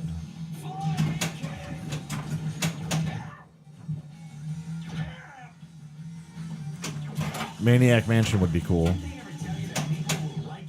How about Leisure Suit Larry? Anybody ever play that? Dude, I have played that game. Those were classics, Dude, man. And Doom. The original Doom. Yeah. Oh, yeah. Dude, that was Hey, another who great hasn't done game. that?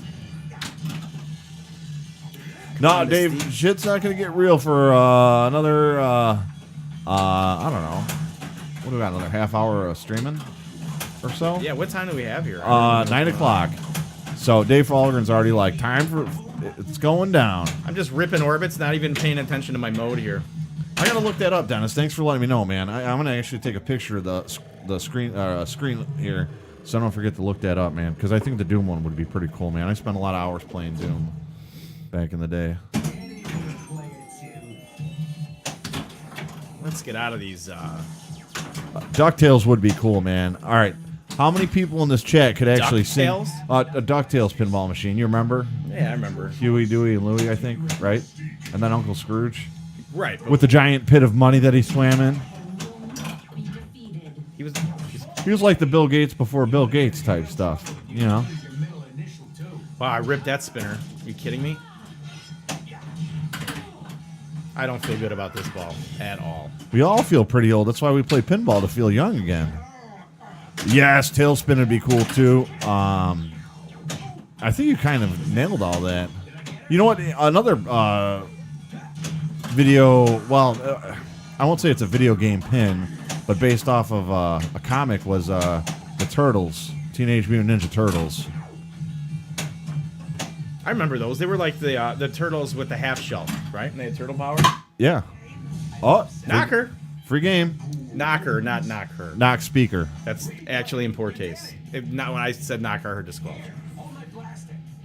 All right. Yeah, those are classic. You know, my wife the other day was like, they should do a Saved by the Bell pinball machine. Oh, and I'm my like, goodness gracious. yeah, dude. Yeah. Wah, wah, wah, wah. Well, somebody probably said that about Baywatch too. They should do a Baywatch thing. Yeah, dude. Now it's like a cult classic game. And full disclosure, Zach Meny loves him some Baywatch. Is that what it is?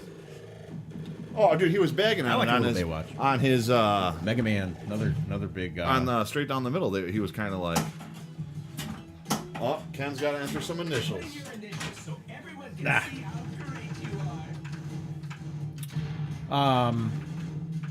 Ken with a K, right?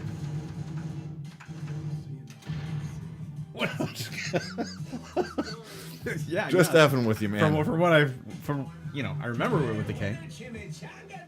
So we're at 9:04 right now. We want to thank everybody for joining us in chat. Again, you are watching the Flip N Out Pinball streaming Twitch channel. I am Ken Cromwell. To my right, here is Bill Webb. We are from Special When Lit Pinball Podcast, and we've been given the excellent opportunity to stream some of the newest games on a weekly basis for Zach and Nicole, the owners of Flip N Out Pinball. So every week you come here, Mondays and Tuesdays, either or, we will be streaming some new stuff. Now, next week we're bringing in, this is cool, we're bringing in, Zach's bringing a Black Knight Sword of Rage LE. And we're streaming the game outside, outdoors, from under a gazebo, which is kind of cool because when you're fighting off the monsters in Black Knight Sword of Rage, you need the outside elements, and including people that will be at that stream. Obviously, will be there. People Zach walking Menny's by coming with in. their He'll be dogs. there. Well, and then Jason Fowler from Slap Save Pinball Podcast will be there, and Ryan Kuiper, who is TurboGrafx7 on Twitch. For those of you that are watching pinball streaming, you guys probably know Ryan. The 5 of us will be knocking out that Black Knight Sword of Rage LE, and rumor has it, 2 big rumors. One, there could be like a ridiculously awesome special guest that comes depending on his recovery time from a little ailment or 2 that he's picked up. And this is a very, arguably one of the most popular people in all pinball. So that'll be cool. The second thing we wanted to discuss is that we might put the plumb bob in that Black Knight Really? Sword of Rage LE, which would refrain us from some unnecessary nudging. So I'm just saying, we'll see what happens. Yeah, LE, right, Dennis? LE. How often do you see an LE Black Knight being streamed? And if you want to pick up on chat, Bill, I am right there, buddy. All right. Because if it's one thing we like to do, we like to make sure that everybody's involved in chat. Yeah, we try and keep up. And I also want to do this. This game, and this is probably not the best example of me trying to do this because I'm getting used to the game on a different kind of plane here. But I'm going to go for the skill shot multiplier and see how many times we can get that. Nice, going. Scott. So I'm not going for points. I'm going for multiplier shots. Whoa. Choose your battle. Juggernaut. I will cancel out of the mode. Animaniacs would be cool. No, we're not under gazebo tonight. That'll be on Friday night. That will be Friday night.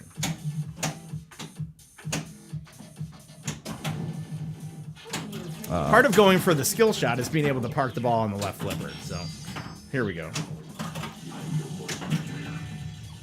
Yeah, we'll see. Worked out very well. Very well. Yeah, dude, we'll knock this out one more time.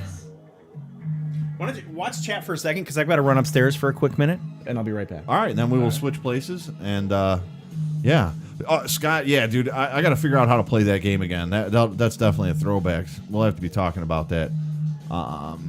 Yeah, plumb bobs are for river fishing. I like that, Dave. You gonna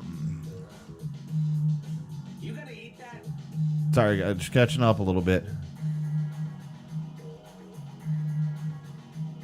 All right. Chrono861, dude, you have a good one. Thanks for jumping in.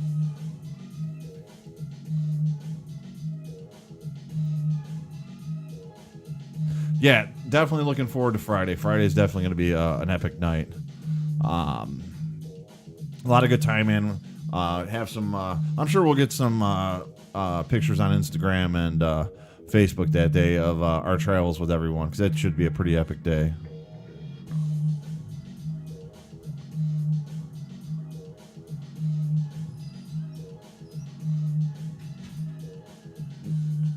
No, I can't skip it. Thanks, man. All right, guys, gonna jump up now. Hey, all right, so we'll definitely have to wish you a happy birthday on Friday. Who's that? Pinball Supernova. Lee, your birthday's Friday? Lee. Why don't you, Lee, all right, let me propose something to you. It's your birthday. I need you to consider asking the wife as a last minute gift to fly you to Chicago on Friday morning.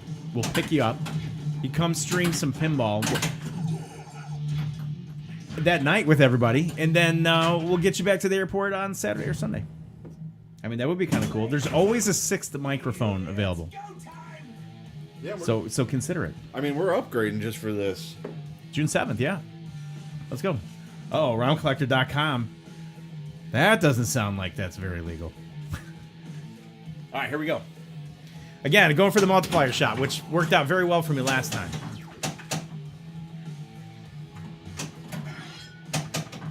Yeah, I'll have to check that. See, I'm not too savvy on some of that stuff, though, Scott, but we'll figure that out. Oh, he's not married, dude. He can just come out whenever he wants.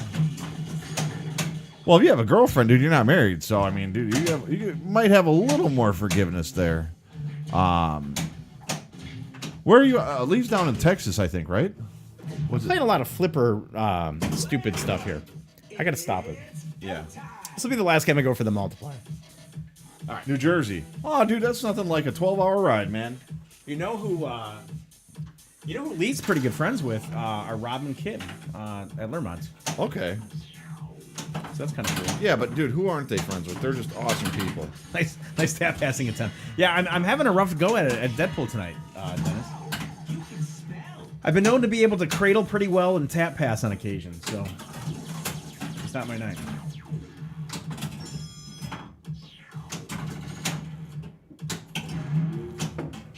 So the conversation has shifted off of Sega CD games, I see. Yeah, yeah. Anybody playing it like the Nintendo Switch? Because I bought the Nintendo Switch, and it's starting to remind me of what at the time I thought was a good idea, but then ended up being a mistake. When the Xbox 360 came out, I remember buying it to play all these new games, and I downloaded like the $2 pool game, and I played a $2 game on an Xbox 360. I've got this Nintendo Switch, and essentially I'm just downloading like mini games for it and not playing any of the blockbuster stuff. But considering this is a pinball stream, let's not even he's playing Night Trap right now. I think you missed that post. Are you playing Night Trap right now? Scott's playing Night Trap right now? Yeah. Get out of here. Interesting. I love it. So I think as we should always do, Bill, is every week we should have some type of a wager in which somebody has to do something that they don't want to do, or for a game of Deadpool. Dude, I think we need to make that when Beatty's here. Is that just when Steve's here? Yeah, dude, with the Malort and right. all good things. The Malort. Yeah, Switch does have some virtual pinball games. And Zachariah, Pinball FX is there. Yep, I've got some Pinball FX on there.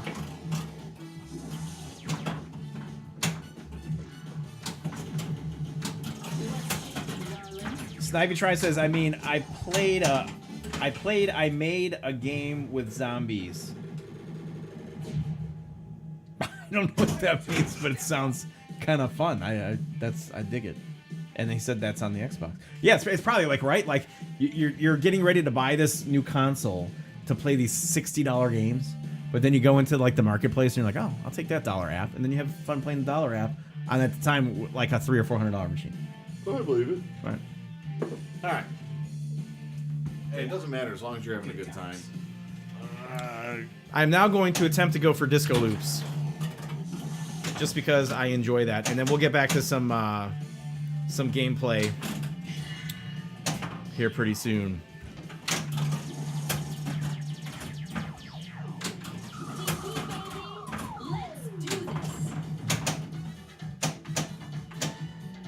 Sorry, guys, I'm just trying to catch up here, so bear with me. I'm gonna. You didn't miss much, man.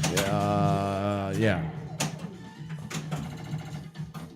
I think people are gearing up for the after The after hours, yeah, dude. I think that's more popular. And I don't know what time we're going to be doing after hours tonight. What time is it right now? It's almost 9:15, so I think this is our last game. Oh no, we gotta have one more. Oh, Gotta have one more game. Okay. Because typically, like historically, we blow the game up on our last game. I'm gonna pass the mode here. Pass up on them. You got one more? You're just mad. You're just mad because I'm beating you. No, I'm not. At all, actually. Didn't realize that was the case, though. No, that's all right. All good.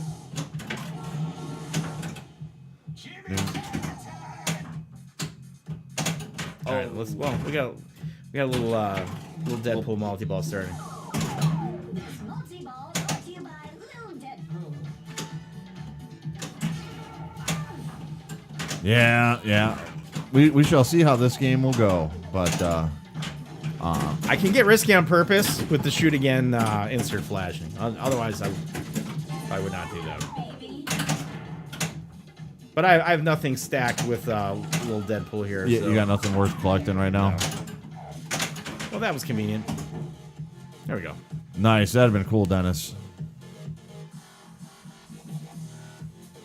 No. So we have 9. Well, it's only 9:14, man. Whatever, dude. I'm doing what you want. What time do we fire up the stream? 7:45. So we're about an hour and a half in. Yeah. All right. How about one or two more games of Deadpool? We'll transition over to That works. after hours. That works. Because if it's one thing I'm confident of right now, Bill, it's that the extraordinary pinball playing are not keeping the people. Thanks, Mike B. In, No, chat, no, so, right? the streaming is not. Right.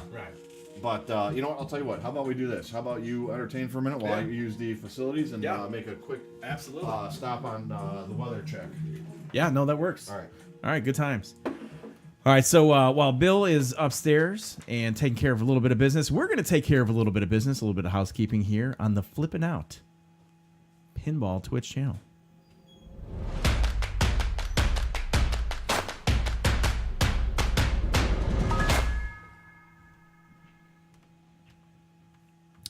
And we are back. It's Ken. He's going solo. My goodness. So we should play a joke on Bill while he's upstairs. I just don't know what it is. I wish I would have thought about this before he left.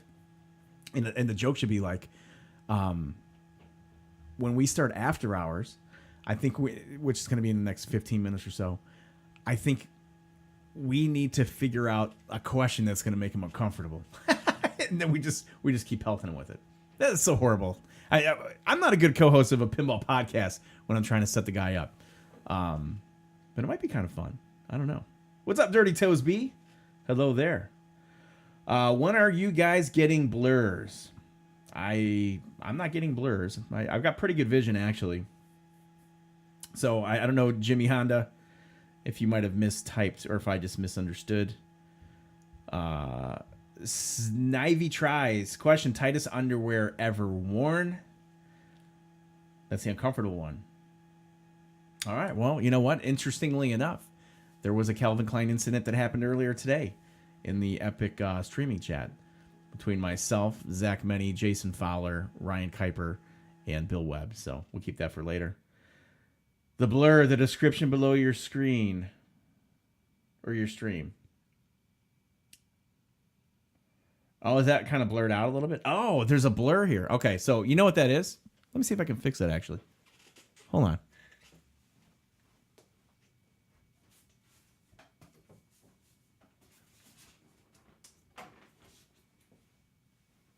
Let's see if we can do it.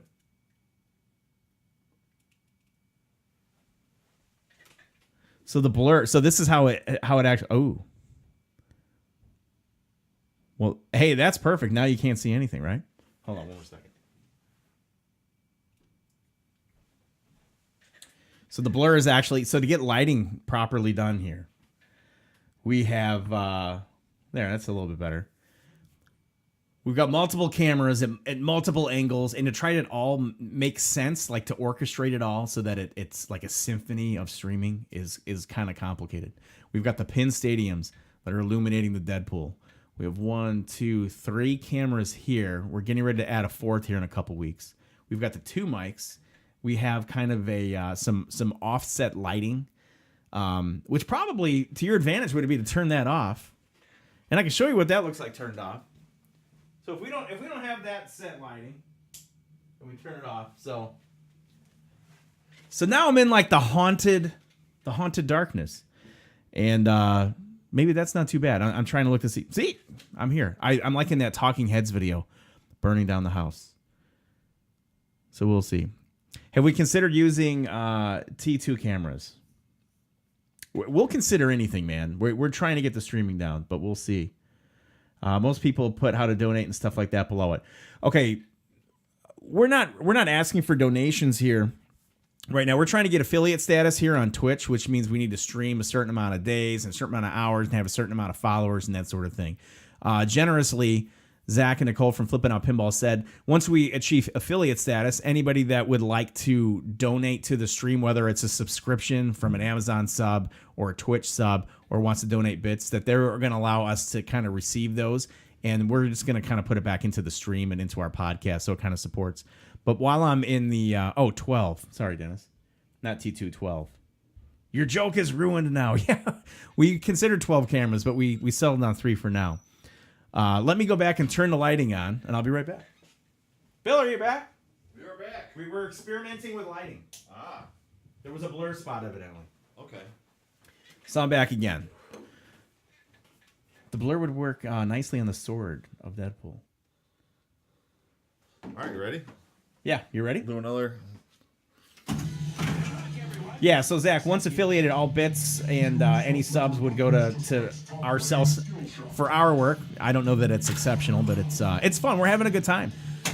And if you choose to support us in that way, that's awesome. But your support really means a lot to us. That just that you guys are showing up in chat and having conversations with us on a week-to-week basis. So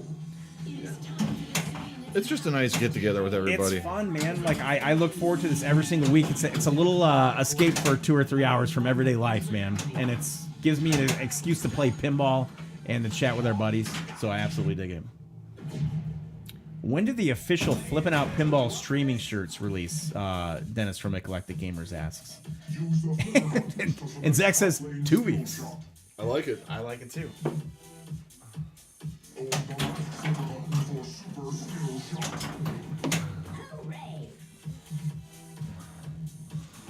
We have considered using 12 cameras. Well, I read it as T2 originally, so I ruined Dennis's joke on accident. Okay.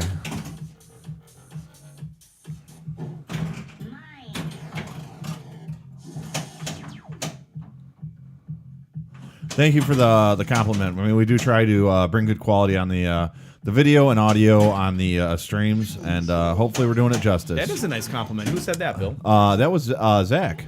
Oh, thanks, Zach. Yeah, can't wait for Friday to have you on, man, and have some beverages and play some outdoor pinball, man. I love that we're streaming outside, man. You know, we got to stream once outside. Well, we didn't stream, but we were on a stream once at a venue where they were had like 4 machines lined up outside, and you know, it was just a beautiful night outside. We'd had some beverages. There was live music being played, and it was just a great night.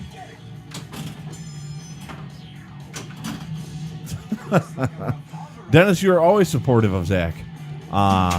Hey, you know what? I still love the trending, the market trend shirt. I think that would be one that I'd like to wear.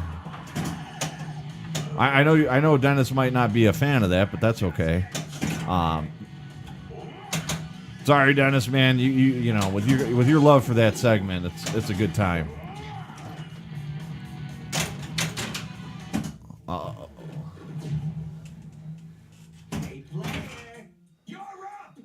Dude, it's okay, man. I think it's a great. That's one of my favorite segments in pinball right now. Market trends? Yeah. Just like Gilligan's trending. It's like Gilligan's Island.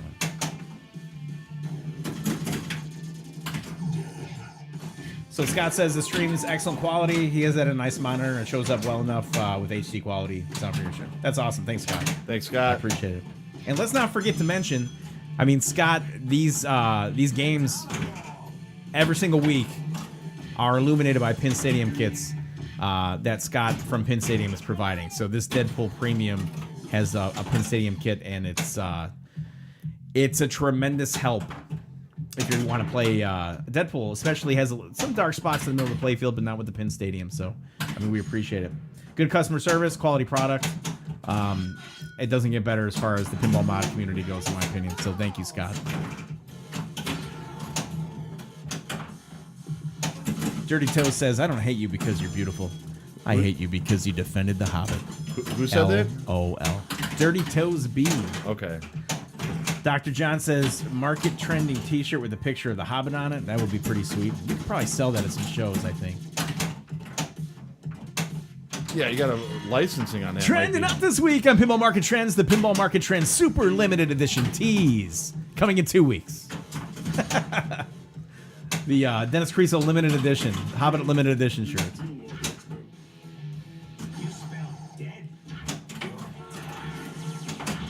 Scott, you are welcome for that. Thank you for what you provide for pinball and for the community, man. You've changed. Dude, you made a tremendous impact on pinball community in general. So, Dude, he always answers the phone, dude. Jimmy Honda says, "Flipping Out Pinball streaming is trending up." Thank you, Jimmy Honda. Thank you, Jimmy. We need like Jack Danger's got like flippers and butts up. Like he's got like that. We need some type of a slogan when somebody says something nice to us or follows us, or might even do like a sub or some bits. We need like a slogan. So we should talk about that in a little bit right now. I was thinking about that. So I think what we need to do is cut a pinball cabinet side and put some artwork like Whirlwind or Getaway or something on there, and every time we get a bid or sub, yeah, dude, we write their name on it. Kind of like Megan Linus, how she signs the guitar or whatever she does. Yeah, okay. I think it'd be a cool feature. Works for me. But we'll figure it out. We should. And then we can kind of like give it away or something. Or do we just compile a stockpile of names? I don't know how that works. You know what? Here, I think, dude, anytime. So, my idea was to get a, basically build a side of a pinball cabinet, and then have artwork done on it, whether it was Whirlwind or Getaway. It's or not Whirlwind. Transformers, something. And every time somebody contributes or becomes a sub, we write their name on it. And it's kind of an idea that we took from Megan Linus. She's a Twitch streamer that does music. Check her out, by the way, if you guys get a chance. Not to. Do you even know how to spell her name? I don't even know. What? Do you know how to spell her name? I don't even know. I don't know how to spell her name. We'll rate her one night on Twitch. Yeah, absolutely. But if we do that, what I think would be cool is whenever we have the some of our guests that come in for the podcast, we have them sign it. Maybe we auction it off at the end of the year or something, or give it away to a fan or something. Or just have it as like A memento. Yeah, forever. Your name is on the Flip N Out Pinball stream pinball side cabinet. I like it. Or we'll do two sides. Something. And then we'll slowly accumulate enough signatures where we have to build a whole pinball cabinet. And then we'll just build a custom pin out of it. Or we do the Beverly Hills Cop side art on it. Thanks for the flip and follow, Snivy Try says. Yeah, that's a great slogan. Snivy Tries has some groundbreaking slogans going on. How about this? Thanks for the flip and follow, user. Like, thanks for the flip and follow, special when lit. I like it, man. I do kind of dig it a little bit. Nicely done. Then it says some gaming streams do groupie style naming.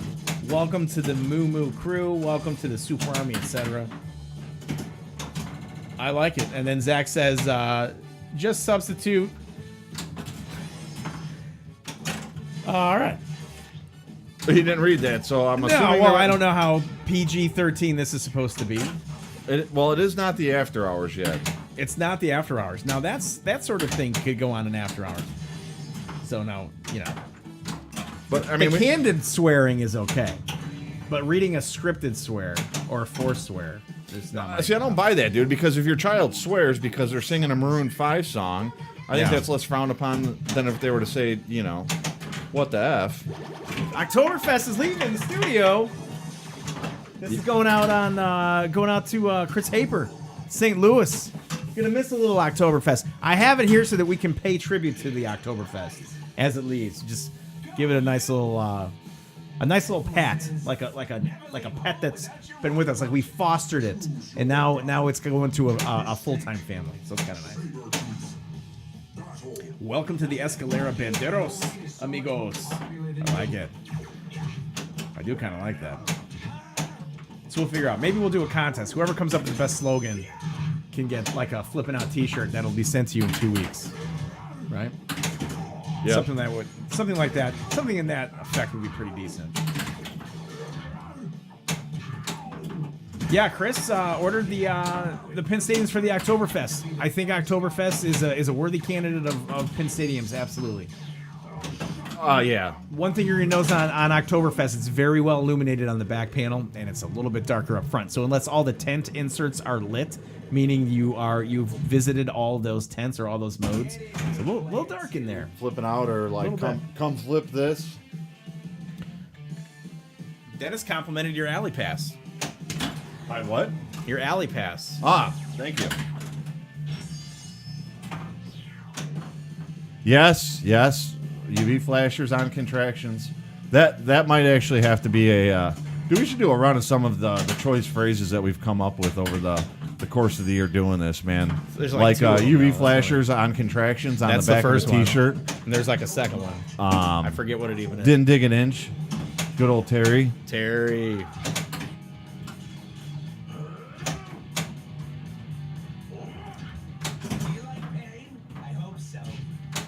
Yeah. She actually read that on Friday last week, and I was like, dude, let's see how this goes. And she was actually pretty mellow with it, so just a bit outside. That definitely would have to make a T-shirt. like at least cut like 10 shirts of that. Let's bring it to a vote here. So we got one of two options here. As we hit the 9:30 Central Time, we've got that Flippin' Out stream coming up Friday, which is going to be a fun stream. Streaming the Black Knight, Sword of Rage LE. We are giving away, and this is something that I don't know if we mentioned. If you're in on that stream that night, we are giving away a Black Knight Sword of Rage Translite signed by the creative team over at Stern, and it will be framed. What are you laughing? I like your The knocked it out of the park, Dennis. Oh, there we go. Hey, it'll be displayed and it'll be shipped in a backlit frame, which is from Brad at Lit Frames. He's donating one, so it'll be something is like razor thin that hangs on your wall. Will illuminate with all the signatures, so that'll be pretty cool. Got a special guest coming in, so we can do one of two things here. One of three things actually. We can go ahead. We can play one more game of Deadpool and keep the chat rolling. We can end Deadpool now. We can switch over to After Hours. For those of you that aren't familiar with our After Hours segment, essentially it's no holds barred discussion. We steer away from the gameplay, although you still see the pin, but it'll just be us kind of all having a close and intimate conversation. No holds barred. The third option is to just turn everything off. I don't want to do that. I still want to stick around. So if you guys think that we should go ahead and Pin Stadium says it's not a liver or a kidney. I love it. I love it. It is not a liver or kidney. Well, Scott says that should be your T-shirt. Oh, I know. For Special One Lit. It's not a liver or a kidney. Yeah. Dirty Toes B says, at Eclectic Gamers, you destroyed Zach with the Hobbit. Scott wants to sponsor us if we use the idea. Absolutely, Scott. please do. So I guess I wish there was a way we could go ahead and put it to a vote here. But what we will do is... do we have to do a Facebook vote contest Screw or something? you, dirty clothes. What's that? Dirty clothes. Hey, whatever, dude. I'm game for whatever, man. I just got a text. Let's ask the boss. Zach, what do we do? Do we play Deadpool one more game? Or do we go into After Hours? Totally up to you, buddy. Now, Zach and his wife, Nicole, owners of Flip N Out Pinball, they allow us to stream these games. So let's see what we've got going on here. This makes for interesting streaming, so thanks for coming in. Anyone want the liver or kidney? One more game one-handed. Let's do it. You have to pick your hand. It's got to be left or right. Dude, I'm going... Dude. But you can't... But on Deadpool, there's no one-handed mode. I get it. Okay. All right, you ready? Well, no. Hold on a second. So we're going to play Deadpool one-handed. I would venture to say this arguably will not be either This of will our be the worst quickest game. game. I don't know if it'll be the worst. So you play my height. One-handed on your knees? All right. How tall are you? How tall are you? You're not like 36 inches tall. I mean, Bill says Bill uses thanks right. for the, Can you? All right, there we go. How about that? Thanks for the Bill, handicap. you use the right, and Bill uses right. Ken uses his left. All right, Moto's 5 feet tall. She's pretty tall. Okay. All right. Well, I'm like 6'4", so yeah, I might have to play on my knees. How about this? We can use both of our hands, but on our knees. Would that be okay? All right, so I gotta adjust the camera a little bit. All right, so no, because you're just gonna see like little eyes peeking over the top of our head. Right. That said, all right. So That's the first person that types one-handed or knees and types the letter 2 after that is what we'll do. First person. By typing 2, then I know you are responding. Okay, I vote just see the eyes, and then Zach wants us on our knees. Yeah, Ken left, Bill right, and they hold hands with the free hands. All right, so Imoto wins with knees too. Yeah, we're gonna go that. All right, so hold on. We have to do camera adjustment here because I know I get it. Are you good with this? I might not. Well, hold on, dude. I might. Can you still see your head? Dude, I'm. Hold on. Let me adjust the mic. This is all right. There's a Bill Webb down there somewhere. Where is he? Eat your hearts out, everybody. Hold on. Let's see if that adjusts in real time. All right. Hold on. The crazy part is my daughter's 42.5 inches taller, almost 43. So now I feel like I'm legit to how she's doing this. All right. Well, I want to make sure that I'm in sight way over here. So let me get into position here, All right, dude, I'm throwing down. and then all right, here we go. So I can't even put my hands on the lockdown bar because it just feels too weird. Dude, I feel like I should be on my knees on the mic here. Choose your battle. Hey, you're in a mode. Yeah, dude, if this works, I'm gonna look like the weirdest dude playing pinball at a show like You're this. still kind of cut off here. Hold on a second.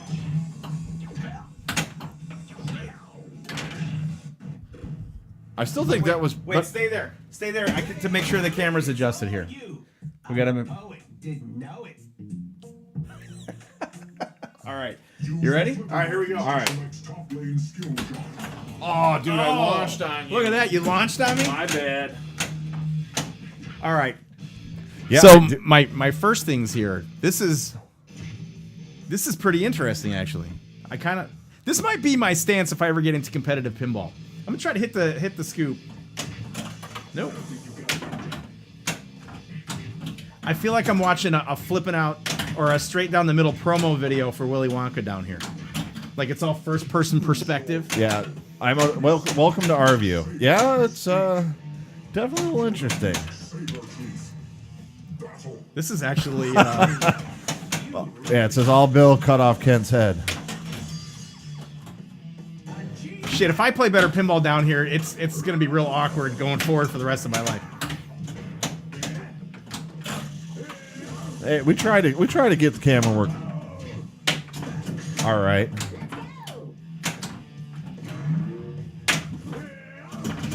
Hey, Sabertooth. Precious Sabertooth. Yeah, Lyman, I don't think is the tallest guy either. Well, now with his stance too, because they had those eclectic stances where they're like doing like aerial splits and like their chin's on lockdown bar. I don't even know how that's possible. Sabertooth wins. All right, that's fun, man. Let's keep doing it. Dave called it the Cromwell crouch. Yeah. That meant something completely different in college. Absolutely not, Scott. But Right. thank you for the thought. Well, it's interesting because the way the camera angle is, I went from the Cromwell crouch to the Cromwell crotch camera angle here. So maybe I don't know how well that's going to be received. My apologies. Choose your battle. How about the loser gives the winner a horseback ride across the basement for victory laps? Absolutely not. Not going to happen. We're older. We get sore easily. We have backs that break. Dirty Toe says, forever explaining the crazy knee calluses when you wear the shorts, right? I'd probably have some leg hair wear there too, like right around the knees. Yeah, Lyman's pretty Dude. pretty stretched out on the stance, I think. Who wants to be the first to comment on how well Ken's doing on his knees? Well, Carrie, it should be you, buddy, because you're hypercritical of everything I do during pinball play. So, if I'm not good on my knees, I apologize. I'm gonna have to start traveling to knee pads for pinball shows. You're right, Emono, especially when I'm hyping the Jersey Jack Willy Wonka.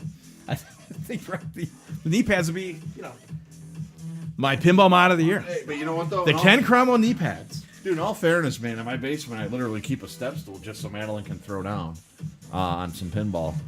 Dude, this is like I don't know. I kind of like it, man. Really? Yeah. Dude, it I feels might super start weird. playing pinball on my knees.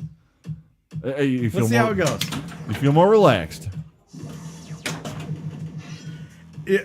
I will say this: I can hit that the lockdown bar button with my chin, which is what I've been trying to do with Star Wars for a couple years here. So Yeah, dude. All right, so imagine that, Carrie. Yeah, Ken walks up to a game at Expo, like, cool, and then kneels down and starts playing it, and we get camera of people like WTF on that deal. That'd be pretty entertaining. no, but can you imagine like TIE Fighter multi-ball? You're like boom, boom, boom, boom, boom. Dude, you know what? That would probably get banned from play for some reason. I'd have calluses on my knees and on my chin. I'd have like a get rid of that glass jaw, man. Deadpool wins. I might be the first person in pinball history to complete a mode on Deadpool on his knees. All right, so, dude, Scott says, Zach said every time that, last week of a game, dude, we make it interesting by doing some sort of, game like this, one-handed or on our knees or whatever.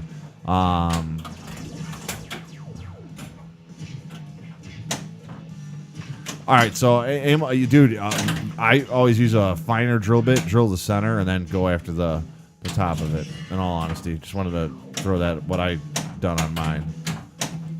No, dude, loser does not lick flipper buttons. That's some cruel and unusual punishment, and we live in a country that frowns on that. I may have accidentally licked one or two just from being down here. Yeah, but they were sterile because Steve Beatty was playing and his hands were Hey, I just hit the soaked in- playfield multiplier shot from my knees. I might be the first person in Deadpool history. Just a bit outside. I was so close. You're up.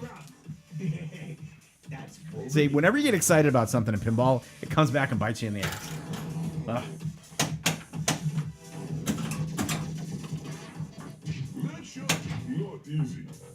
All right, good times here. Let's go, bad boy Bill. Let's see it.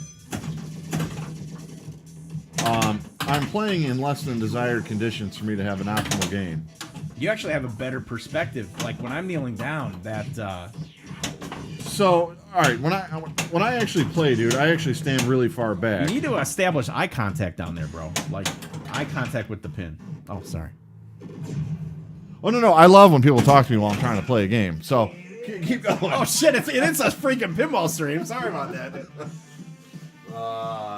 Well, 28,845 is not my worst score of the night.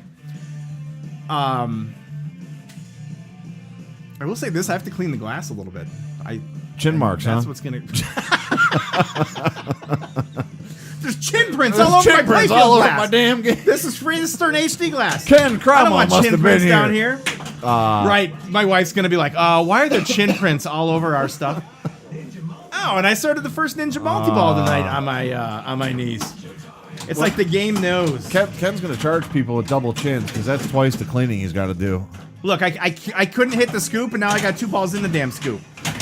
All from my knees, ladies and gentlemen. All from my knees. You know, all right. So literally, I know Ken and myself, dude, hate dirty glass. So anytime we get ready to play some pinball, him and I are normally cleaning the glass because that drives me nuts. Multi-ball's a little more challenging on your knees, dude, because there's a lot of like balls coming at you at the same time. Like you can't really set up your shots as well. So that's a big miss. That's trending down. You know what? All right. So Scott, in all honesty, when I normally play, I stand further back and hunch over so I get a better perspective of it. And I don't think I've actually been doing that on Deadpool. Maybe we'll do one more ball just to see if I take my. Dude, I'll tell you what. We might need to do one more game on our knees here, and like I want one ball of standing how I blindfold. normally stand when I'm doing it. So let's see if I can hit the scoop. Dude, I can hit the scoop down here. Yeah. It was giving me problems all night. I think the problem with me is my eye level. It's like a good hitter. Like, you need to adjust your eye level. Bazzy, what's up? Yeah, I need to stay down here. Mazzy, who's Mazzy? Bazzy, 34. Oh, Mazzy, what's up, Mazzy? I was thinking Mazzy Star from 90s alternative. Yeah, dude. rock. It's been a while since I heard that name. Oh, you know what? I should not have hit the lockdown bar button. Dude, Dave actually nailed this, man. He said, dude, you need a helmet cam for knee play. That actually might not be a bad deal there. If you want, dude, I've got Gorilla Tape upstairs. I will tape that Logitech Handycam right to the top of my head and play this game. Maybe next week. Yeah. When viewership drops, we need to get something back. Oh damn. Yeah, All right. GoPro. A GoPro on our head, dude. It'd be I have a good time. GoPro here. All right. I'm Another- not terribly disappointed with that score from being down here. That was awesome. Deadpool liked it. All right. All right. All right. So I just want to do one ball to actually. We're going back to regular? Not a whole. Well, I just want one ball where I'm actually taking how I normally play when I'm just whatever. What were you doing all night? Oh, I was effing around. Oh, snap. So Bill's going to play how he normally plays. This is the. What were you doing all night? Use the flipper This is how we play for burritos right here. button skill shot. Oh, I see you started a one-player game. I just wanted one ball to see if that actually improved Oh, my all score. right, one ball. Ken can have one ball in whatever stance he I don't need a chooses. ball. On his head, however he chooses. Your battle. Juggernaut. Mystique. Battle. Yeah, there's a lot of ways to tweak a game to make it play differently. This is not the game that you want to put on a steep incline because it messes up all the trajectory of the shots.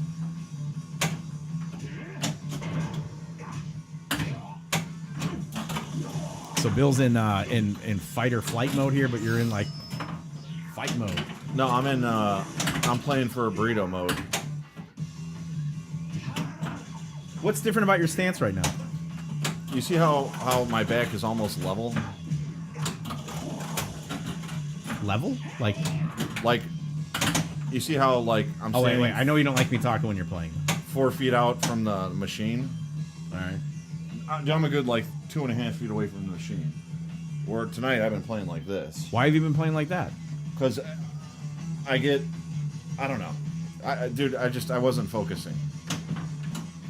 But I was thinking about it, dude. Whenever I normally go to like play a serious game, like when we're playing for burritos or someone pisses me off and we're going after high scores, this is Just trying to figure out why we played like 8 games and you just realized you weren't in your stance for pinball, dude. Because we're not bowling. I mean, it's not for money. That's really it. You want to play another one in your stance?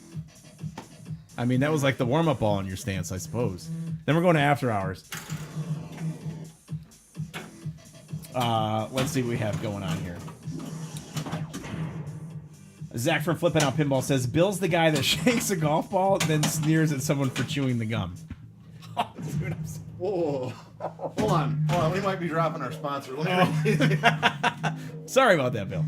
Let's do another one. Let's try ball 3. So I'm Judge Smales, according to Zach. Let's do ball 3 here. His back is parallel to the floor. The abs straight to choir postures are great. Bill plays pinball planking. He's just like stiff as a board. Light as a feather, stiff as a board. Don't forget the Ouija board story. No.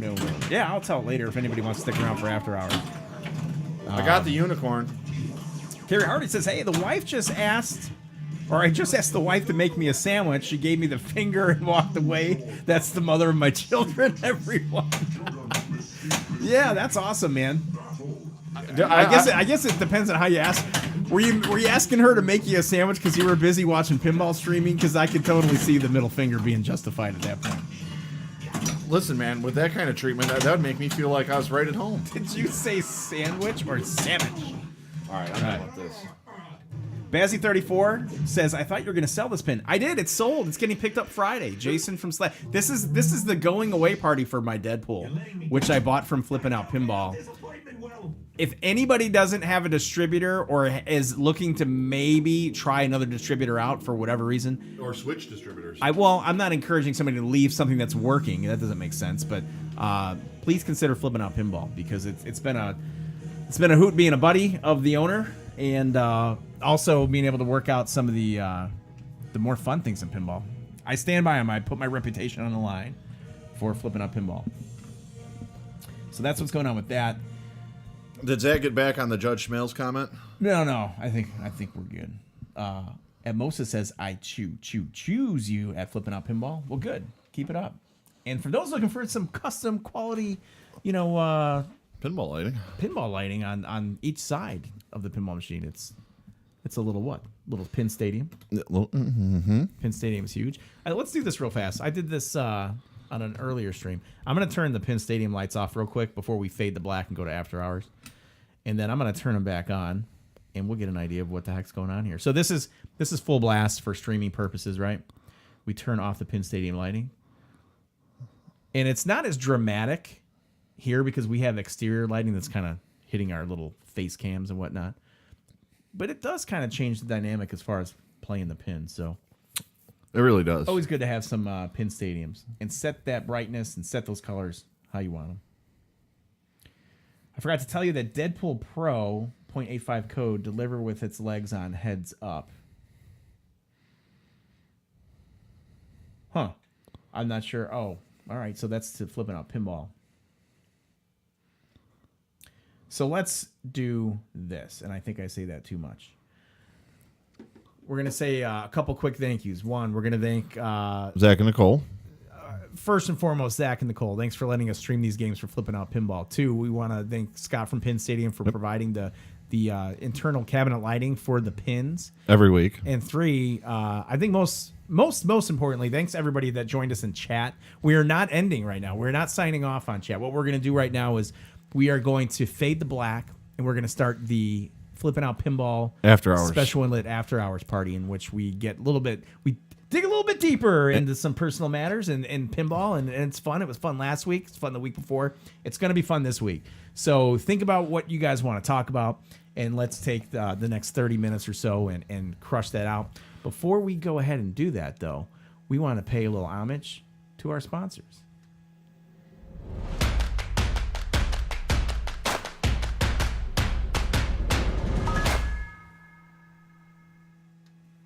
It's not really a sponsor. He actually runs the channel. Yeah, well, we're just here by the grace of goodness. So yeah. Thanks for having us come in. After the party, it's the hotel lobby. Yeah. So I'm gonna go ahead. I'm gonna recap myself with a refreshment. We're gonna adjust this camera so that you're not just like off to the end, because that's not fun. So let me adjust that real quick. Are you good with that? No, but I don't think I get a choice. Let's get those questions ready to rock and roll here, and we'll see where that goes. We can change that later, but. Let's go ahead and stack up.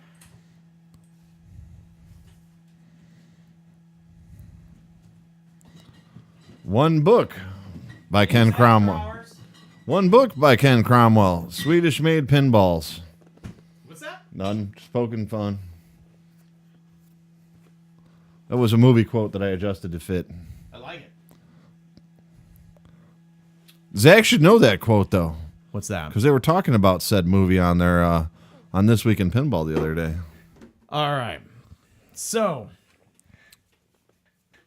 Bill's levels are too high. You're absolutely right. I'm going to adjust that right now. Hold on a second. You know what? It was put up because of the fact that on the machine you have to stand further back. There you go, bud. Turn them things up. Yeah, so that microphone that Bill's on is our player mic, and that's a little bit further away from the player, so it's not in their face while they play. So I think we adjusted it, so if that's okay, we're good. Smoke cigars in honor of Deadpool tonight, lads. Nice. Smoke some cigars. Goodbye to Deadpool Premium. It's been a hoot. I love you. I miss you. I will own you again, but you're going to a good home. Amoto Arcade says, new show at Carrie Hardy. The Hardy and Harney Pinball Show. Hey, you heard it here first on the Flippin' Out Absolutely. Pinball streaming channel. I think on Friday, though, I'm going to probably bring some cigars, so anyone that's watching. Trending up. Yeah. Are we allowed to smoke cigars in the gazebo while streaming? Yeah, why not? Okay. Just making sure. Not that we're advocating smoking or Just anything. don't smoke on the Black Knight Sword of Rage. Yeah. You got to smoke in the back. Yeah. Smoke in the back. We won't be ashing in the game. Don't worry. It'll be fine. So anyhow, the pinball news has been slow. We talked a little bit about Deep Root today. They've kind of adjusted their timelines. So it's kind of interesting to see. Had a little venting today. We had a little venting. So for those of you that haven't listened to our episode 55, it's because it's not out yet.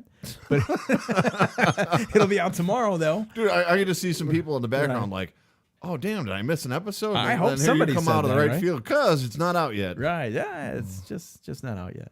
What pins do you have planned for purchase this year? And what are your thoughts on the Star Trek Vault, everybody? My next purchase is Willy Wonka, I think. What about you? You know what? I still want to get rid of Transformers because I have 2 of them. You know, I was going to keep the one to make it put the other one back together a little easier, but I just don't think that's really necessary now.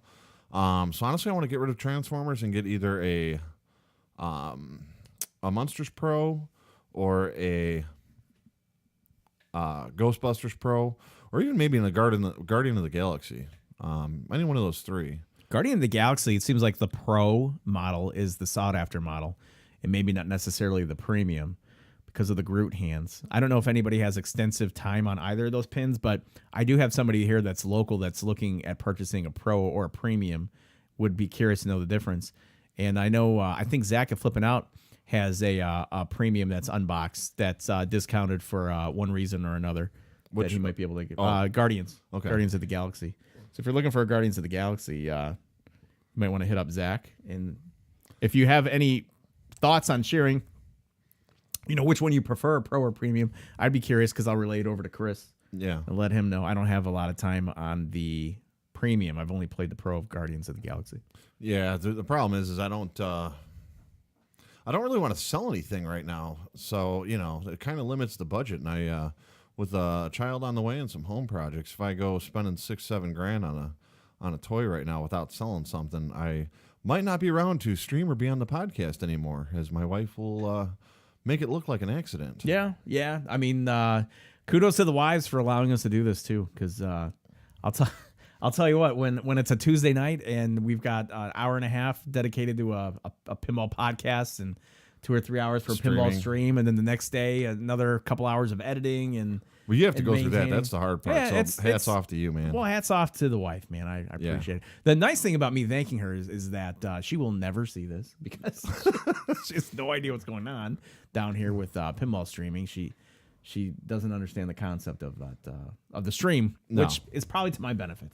Because if she really realized that I'm just down here having a conversation and recording pinball, probably be a different outcome. I think she thinks I'm fighting the greater good for a cause or something. But you know what, though? Last week when we were talking about pin stadiums and contractions and UV flasher glows, the wife did see that. She didn't laugh, but she's like, She didn't laugh. you right guys there. are kind of out Joel there, Reeves! yeah. So Joel's in the house. I'm sorry, man. I didn't mean to, no, it's all good. to cut you off. Going through chat, Joel Reeves in the stream. Loving having Joel here. Didn't Joel help out with Twippy audio or video stuff, right? At Texas Pinball Festival this year? Wasn't he like doing a little DJ action over there? I thought he was, or at least I thought that was the plan. I could be wrong. Dave says his lineup is locked. Actually passed on 2 games this week. Dave, you're full of it, man. I've seen more pins come in and out of that tomorrow bar. Dude, that Avalanche Right. has seen more miles picking up pins than work, I think. It's locked for like the next couple weeks until the next game comes in. So I appreciate your tenacity and your hopeful will there, but that's not going to happen. Laser Q. Yeah. Sorry, I'm jumping on that. No, you're good, man. You know what? Honestly, I can tell you right now, my wife is actually sleeping. So I know she's not watching because that was actually one of the one text message I answered this evening was the wife telling me she's going to sleep. So. Oh, really? Oh yeah. What time was that? Like 20 minutes ago. Oh, Yeah. So. you took a text on stream? I'm kidding. Sorry, people. That's okay. Shame on Bill. Shame on Bill. Shame on Bill. All right. I should be on the wall of The wall of shame. wall of shame. So let's do this. We'll do a quick Ask Bill Webb Anything. Brought to you by the Flip N Out Pinball channel. More than just pinball, an experience. So please ask your questions to Bill here for the next several minutes. We will watch Bill answer anything that you could possibly come up with. Doesn't matter how personal or how horrible it is. Bill's willing to put himself on the line as he's looking at me trying to figure out what I'm saying. I appreciate My journalism integrity will Yeah. be on the line here. Scott wants to know what you do for a living. That's he knows that you drive, but why is that? All right. So I actually work for a construction company, and I actually have a few different hats that I wear. So one of the main responsibilities is transporting and moving equipment, bobcats, heavy machinery, tools, and that kind of stuff, as well as inventory for construction products for job sites and stuff like that. So Amoto wants to know what the next pinball event that you're planning to attend. all right. So in all honesty, my secret. He's not going to lie to you. In all honesty. Yes, there is no lies. I want to try and make Expo, but like I said, my child is due like that week or the week before. Now, that said, anyone that's, kind of in the pinball family,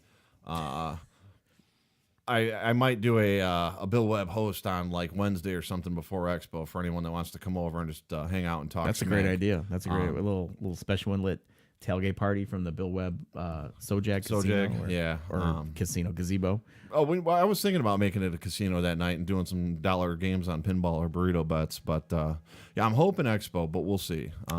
Paid Sign Guy wants a Whirlwind update. We actually had a pretty nice Whirlwind update on episode 55, so if you get a chance, hit the podcast tomorrow. And getting close, maybe that is the end. We'll see what happens. As we go through chat, Scott says, all right, so Zach wants to know, Bill, what's the next Jersey Jack pinball game? I'm hoping GNR. No, but what is it, though? What is it? Yeah.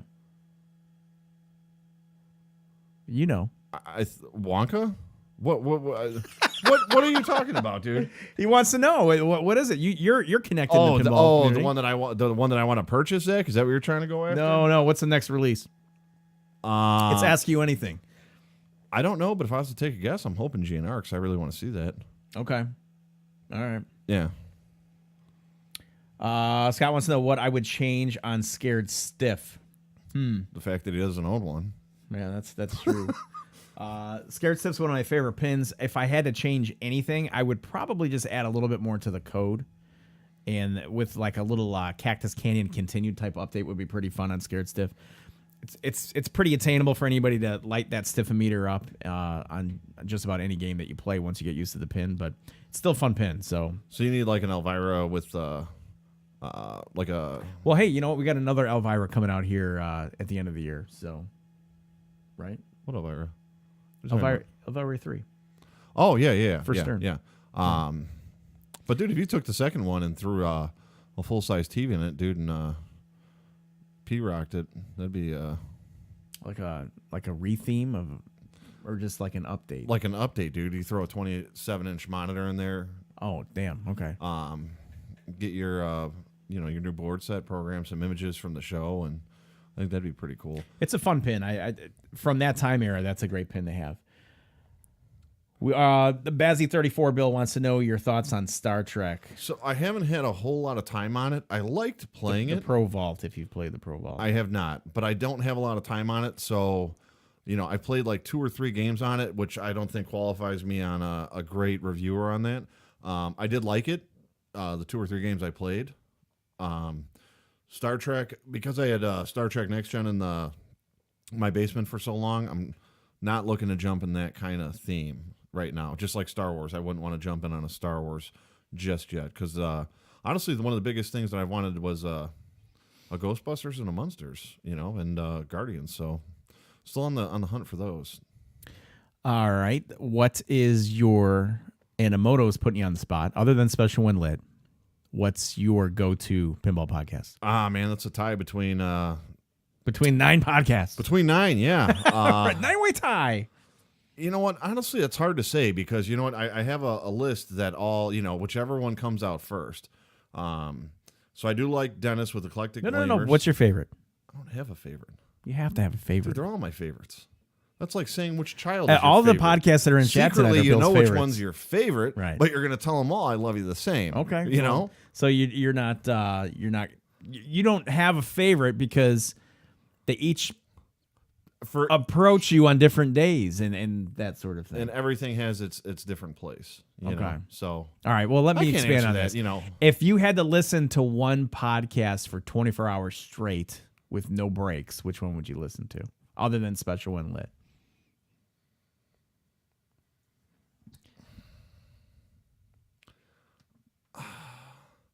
All right, so I'm going to go with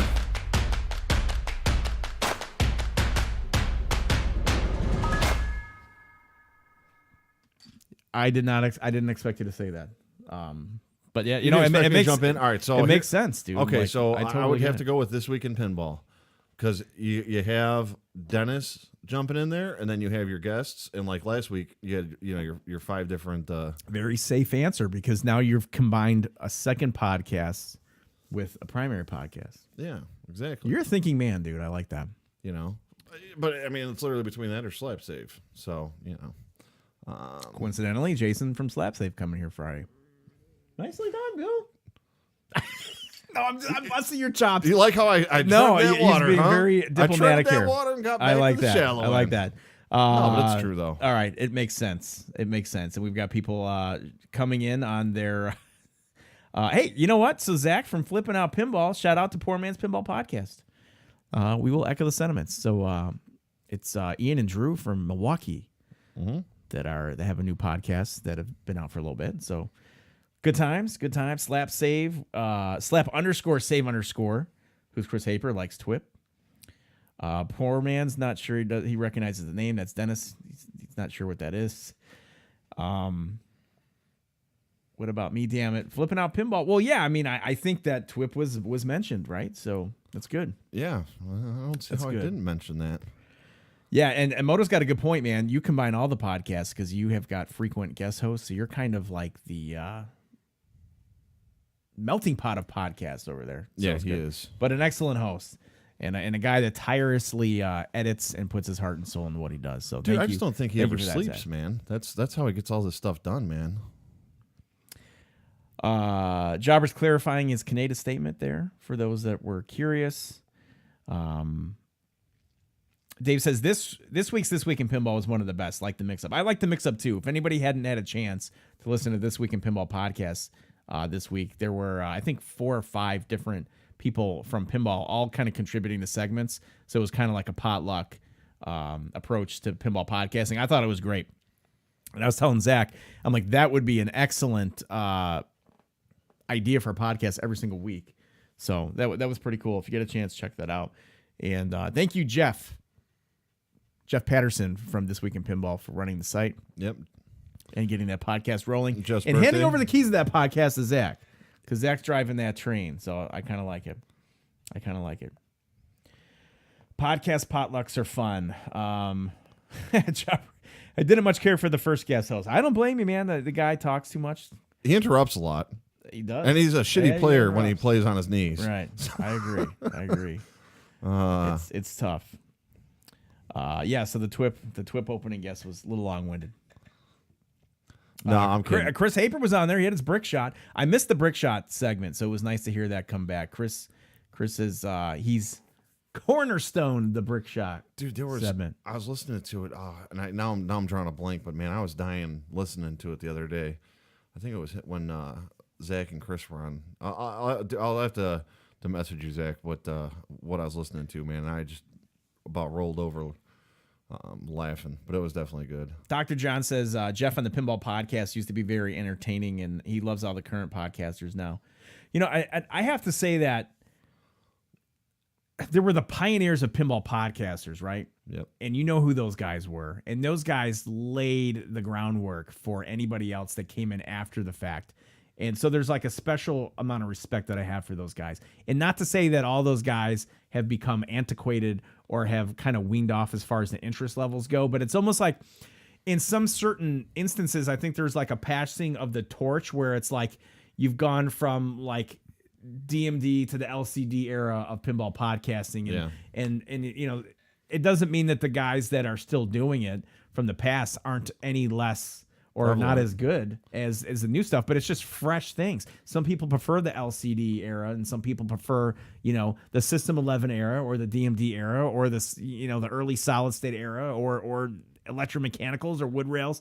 You find your niche and you get comfortable with it. So there's a place for all of it, but it's just, I find it fascinating to see how podcasting, streaming is evolving as far as providing content for pinball media. I think it's fun. Right now, though, you know what? I'm trying to keep up with the chat too. So yeah, to definitely throw some love towards Todd Tuckey, man. Hope he gets well soon, and we'll have to have him on again. Gave a nice little shout out today on episode 55, which will be on Great tomorrow. guy, great guy. Todd is awesome. Yeah, but I kind of wanted to jump in here and say Thanks, this Scott. right now, as far as pinball content, whether it be streaming, podcasting, reviews of games, with Zach and Greg with Straight Down the Middle, distributors. I mean, there's more pinball content than I think has ever been prevalent ever. Even in the 90s when these things were selling, 10, 20,000 machines. Yeah. Just because of the internet and how easily accessible the information is now. I mean, I think we live in a rich time for pinball content. And it's all due to, everyone that puts in these efforts. Sleepless nights and getting stuff done. So honestly, I know we contribute a little bit to that, but I mean, it's hats off to everybody that does this, and even more hats off to the people that enjoy the content and give the feedback, because it's always those people Yep. that you get the emails from saying, hey, listen to your podcast. I like this. I didn't like this, but I like your show.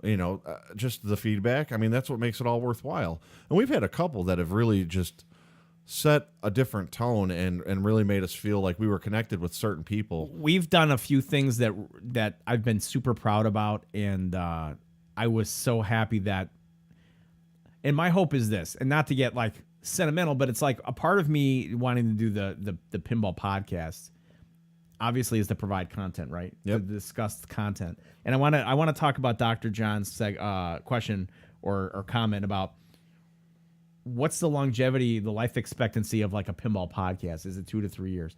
2 weeks. 2 weeks for No, I'm some, kidding. right? But it's like to be able to contribute to something that I love, that we love so much, and to have even a handful of voices that like to hear the content was humbling for us. Number two, I love the fact that with the internet and with cloud storage and with, hosting sites, to have what we've been able to offer for ourselves potentially be documented forever, Permanently. where when our Archived. kids grow up and they're older and maybe they're in their 30s and 40s and maybe we've passed on, right? Our great grandkids can go on. For them to be able to hear us talk about something that we loved and we're passionate about, I think it's just the coolest thing. It's not a picture. It's not a video. It's like us talking about something Yeah. extensively. Like we have over 50 hours of content that we've uploaded for our podcast. And to know that like my kids and maybe our grandkids potentially could listen to us jibber jabber for 50 hours is pretty cool. Now, when we go into like the life expectancy of a pinball podcast, I would say 2 to 3 years is a pretty damn good run, I would think so. to be honest with you. Dude, when we started, we were like, dude, can you imagine getting to 20 episodes? Today you read off 55, and I was like, damn, has it been that 55. many? You know what? You know. And I've gotten to the point where like I'm pulling beers out of my pocket because I've become efficient as a pinball podcaster and as a pinball streamer. And we don't want to walk away. No. But you're right. I mean, 2 to 3 years. If you are doing this for a year, 2 years, 3 years, depending on there's no depending on how often you release. It's remarkable. I again, it's not like this grueling thing that we're doing, but it's a lot of effort, man. It's a lot of effort. So, Yeah, we're getting a little deep here, Dennis, but that's okay. yeah. Listen, that full disclosure, I'm hoping I don't die anytime soon. But if I do, I've got pinball podcasts ready for people to stream. And if Ken leaves, I'm out, by the way, just an FYI, because this tech stuff is... Oh, no, we're going to have to go ahead and... We're going to have to go ahead and get you set up to...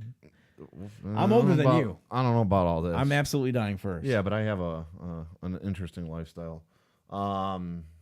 Yeah, remember... So Scott's like, I remember when... he says that he remembers when he talked to me about how we were thinking about doing a podcast, and it was like a year and a half ago. And he's like, look at us now. I mean, we got 54, 55 episodes under our belt. Yeah. And we pushed it 6 months from when we originally wanted to start. Yeah, I mean, it's fun. And I think what ultimately happens is if you get burnt out or it just doesn't become fun or your interests go elsewhere, then you don't want to force it, right? So No. it's just time to be like, hey, I'm not phoning just this have in. fun with the memories that we had doing it. And how long do you think we're going to go? If you had your best guess. Till we don't have fun doing it. I mean, honestly, that's the only reason why we do it. So, Well, honestly, hey, if pinball starts to sounds suck familiar. next week, man, we might be out. Yeah. No, but you know what, though, in all honesty, I don't know, a year or two. We'll see. I mean, we're already at the year mark, so probably I'll say 2 to be safe. Might get a little harder for me come to October, but, we're going to do our best. So, sorry, guys. I know we're not doing our best to keep up with Chad here. We were having a real eye contact moment We about were pinball having podcasting. Jack so. Handy deep thoughts moment. What's the next big innovation in pinball? Without mention of virtual or fake pinball. Real flames in a game. Thanks, Bazzy34. No, it's augmented reality. Is absolutely has to be something that has to be incorporated in pinball. For those of you that don't understand what augmented reality is, and I've said this several times, it's not changing your entire environment and replacing it virtually. It's additive, meaning you are placing things within your environment in real time. So for instance, if I'm playing Twilight Zone and let's say I'm wearing glasses and they're clear, I'm seeing everything as I would normally, but because of the augmented reality, You get cops objects stuff and flying at graphics you. are able to be added with my reality in real time. So if I'm lost in the zone and things are whipping by my head and I can see that in real time, and it's additive. If if I'm in a little Deadpool multi-ball and every time I hit them and stuff's flying at me in real time, but I'm still seeing the pinball machine for what it is. It's not a recreation, it's additive things. Yeah. It seems like something that would be, I mean, from a graphical standpoint, I'm sure you have to pay a decent amount of money for that.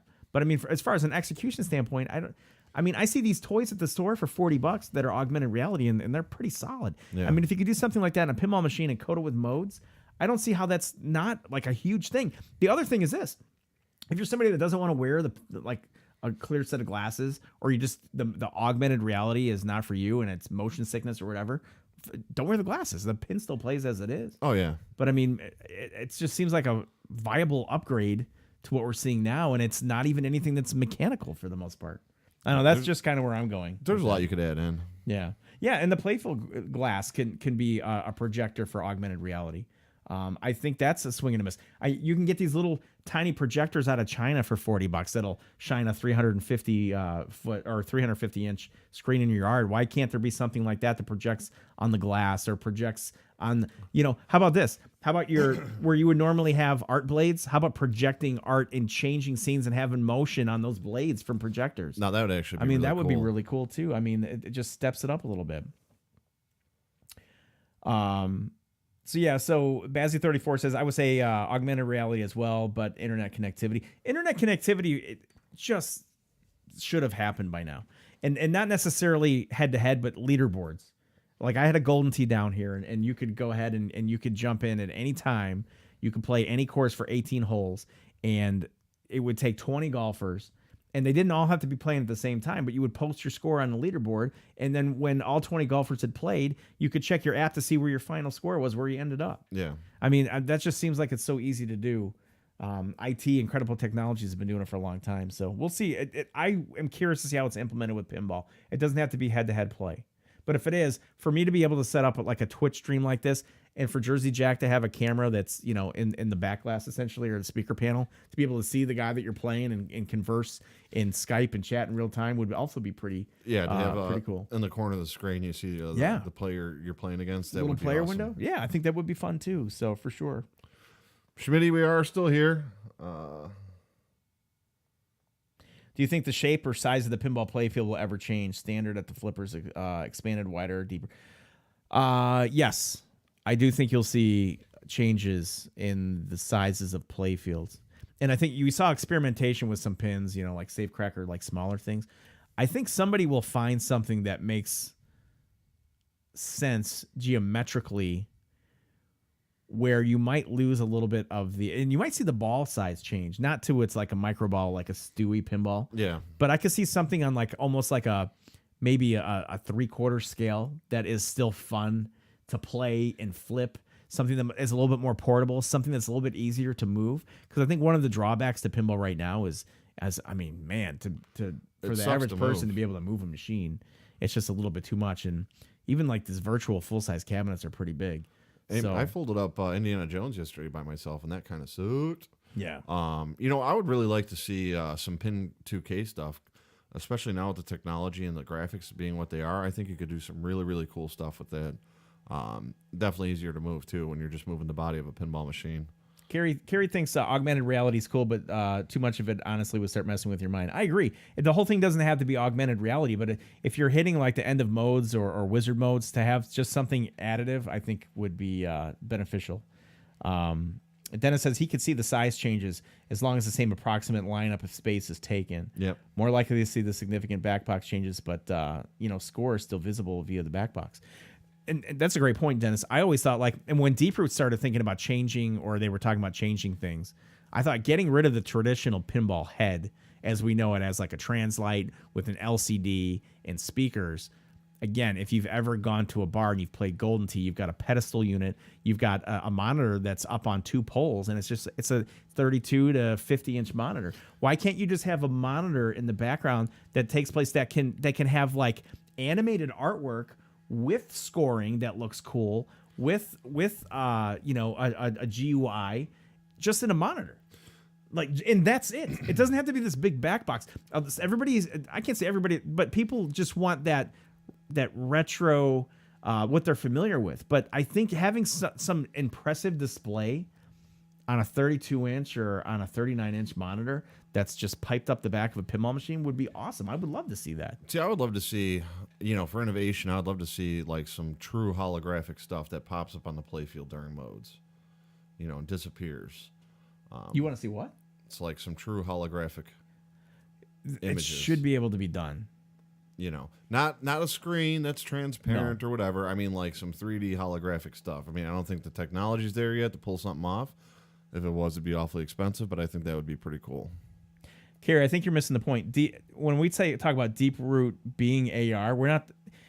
I think you're thinking of virtual reality. I'm thinking about taking a regular machine, as you would see a Deep Root, and just being able to add graphics to the sides, like outside of the space of the pinball machine or on the sides of the rails. We're not talking about like completely replacing it to like an augmented reality experience. Just talking about like additive things. Holograms are something that puzzle me, right? So it's like you would think that it's something, again, for anybody that's been on Facebook, and this has happened to me before, and usually like my Facebook has been, it's just infiltrated by pinball. Like I'm friends with so many pinball people. Anything that pops up in my personal Facebook page is pinball oriented. Yeah. With the exception of the occasional commercial or marketing concept for a new product. But you see things like holograms and stuff that are advertised for $30-$40 that look completely impressive, and I'm thinking to myself, oh my gosh, like that would look awesome in a pinball machine. Well, here, all right. So my vision, I have to kind of throw this in here. So I've been thinking for the last few minutes of like, what a great vision of that would be for me. Think of Back to the Future 2 when Michael J. Fox is walking by the theater and the shark comes down and goes to bite him. Right. Dude, if you could pull some crazy crap off, That would be like a cool that in the topper, game, right? Like the theater topper with a shark coming down. I mean, just something crazy. Dude, sky's the limit on creativity. Yeah. I mean, I think that would probably be the next actual truly most innovative thing that you could probably do with a pinball machine. I can see that. I think what I've been waiting for is just like the ultimate pin that's got to have the best art package, and it's got to have the best layout, and it's got to have the best theme, and it's got to have the best light show, blah, blah, blah. I think what I'm actually looking for is just realistic innovation that pushes the envelope. I think we need to kind of, at some point, leave the stereotypical pinball layout. Not so drastically where it's not recognizable or it doesn't feel familiar, but I think we need to, at some point, have a little bit of a drastic change where it just brings it. And again, and now arguably, that's multimorphic, P3. Yeah. But I think as we discussed a little bit in episode 55, they need to have something that is a groundbreaking game experience for that platform to take off. Yeah. You know? You know what? I mean, sky's the limit on a lot of this stuff, but I think that would be I still truly think that would be like the most innovative, one of the most innovative features. Dude, all right, so let's backtrack this. Imagine you're playing T2. Okay. And the T1000 is running around chasing your silver ball as a hologram, dude. Tell me that would look kick-ass. And you kind of see a little bit of that in like kind of the Zen Studios, where you can get into arcade mode, and you've got things that are additive to the play field. The original game. Right. Yeah. So it just kind of adds a little bit of everything. Let's get caught up in chat here, though. Bazzy34, imagine characters from pinball machines popping out of the side of the back glass and talking to you. So Damn right. Kind of exactly what you were just saying, right? Dennis from Eclectic Gamers, given the increase in used prices on game types that were historically low, such as like Stern Electronics and System 11, how long before Premier games rise to the levels along those lines? Thinking dude, I think they're already going there, man. The Premier games are already going there. I don't think it's how long, they're already trending up. Dennis, on market trends. I would still love to have a Cactus Jackson. I know that game is terrible, and I'd probably own it for a month. But dude, I can't find one, and the only one that I found two. One locally, the guy wanted $3,500. I thought he was smoking crack. Dude, game sold. And there was one in Canada for like $3,200. I'm not shipping a game from Canada though, and I haven't been able to find one. Dave says innovation doesn't mean squat if it doesn't shoot well. I absolutely agree with you 100%. I've said it before, and I'm not the first one. You can slap lipstick on a pig; it's still a pig. Zach, our buddy, Flipping Out Pinball, says pinball is mechanical. I want more mechanics. I do want more. I do not want more virtual anything. I disagree. I think we can see innovation in mechanics, and we can implement a little bit of the virtual world, and it doesn't need to take away from the actual pinball experience. Again, it's just additive, and it can be something that's turned off for somebody that might have visual or personal preferences about it. I think it makes sense to implement some digital stuff with that. Eclectic Gamer's not sure how much more you expect to see out of magnets, and that's in response to Zach saying magnets and mechs is where it's at. I'll be honest, man. I'm getting bored of magnets. I think too many times to say that you've added something to a game or that you've made something more interesting, like you use the excuse of, well, there's 8 magnets. Well, I mean, okay, that's great, but make the magnets do something cool. Just to grab them randomly and fling them around doesn't impress me anymore. When you think of like missed multi-ball on, Bram Stoker's Dracula, excellent use of a magnet, dragging a ball across the playfield in order to start a multi-ball. Something innovative, not like that. Not just throwing magnets in a game randomly just for the sake of having magnets. Dude, honestly, I hate going into this game because I'm kind of done with it, but Whirlwind, dude, with the spinning discs, man, it's just something different. Do you like spinning discs? In general, I've never found the significance of spinning discs. Well, no one's ever accused you of good taste. This is true. No, this is true. Just kidding, man. This is true. You know what? Honestly, it's just a different take on things, man. So that's why I kind of like it. I don't like spinning. For me, like pinball is about doing the best that you can to predict the ball coming back to the flipper and executing your next shot. And when you implement spinning discs or magnets, there's so much variable that's introduced. Now, for some people, they like that. And to a certain extent, I can accept it, but I'm not a proponent of somebody that wants to see more of it. Like, especially like, I don't know, like I enjoyed seeing the magnets as the slings in the Ghostbusters Premium LE. Yeah. I thought that was innovative, and I thought that was cool. And I'm surprised that we haven't seen anything else with the magnet slings, because I didn't think they were horrible. But I'm not down so much with magnets that don't do anything that make the pinball experience like look cooler or feel cooler or spinning this. Just not for me. That's why when Pirates is like, well, our 3 concentric rings went down to 1 or 2. I was like, oh, good. Yeah. I don't care. You're like, that's an upside. The lesser the better. Lesser the better. And we're gonna wrap this stream up here in a few minutes. I know, Bill, you got to get going. You got an early day. Yeah. Magnet use in modern society is unreal. We aren't even close. That's Zach. Schmitty supports him, and we've got Dave. There's a lot to see in magnets. Used to control the ball like Grand Lizard. You throw the ball at the magnet save. Right. Yeah. Right. It shouldn't just be chaos and randomness. There should be a purpose to the magnets. I think one of the best games was Addams Family with the 3 magnets under the playfield. I mean, granted, it could screw you real quick, but I still liked how that game was implemented. Poor Man's Pinball Podcast. They're in the house. What's up, gentlemen? Going on? Yeah, Ian and Drew. Not a fan of the variables, but magnets tend to be pretty cool. The newness of magnets have just worn with me. I need something innovative with the magnets. Bazzy34, I have a great idea. Hold your hands on a pin like normal. Put buttons on top of the table where your thumbs would go, and flip with thumbs versus fingers. Interesting that you say that, because I thought that like thumb placement for buttons would be cool for magnet saves. Yeah, actually, that is a great idea. And I thought that with Black Knight Sword of Rage, it would have been interesting to have, where that magnet saves was on the right of the cabinet, to have a thumb save button. So I'm in agreement with you there. I think that's pretty cool. What about the magnet save for Alice Cooper? I think that's an excellent use of the magnet, being able to draw that up, save it, and fling it back up into play. Poor man's, thanks for that. And that's what I'm talking about. But just randomly place magnets to just throw the ball around, I'm not down with that. So I think I've spoken my point on that. Eclectic Gamers in response to a Moto Arcade, and she said, like no ball save safe, and he says more along the lines of pop bumpers actually being dangerous, like TNA, or brick shots being punished.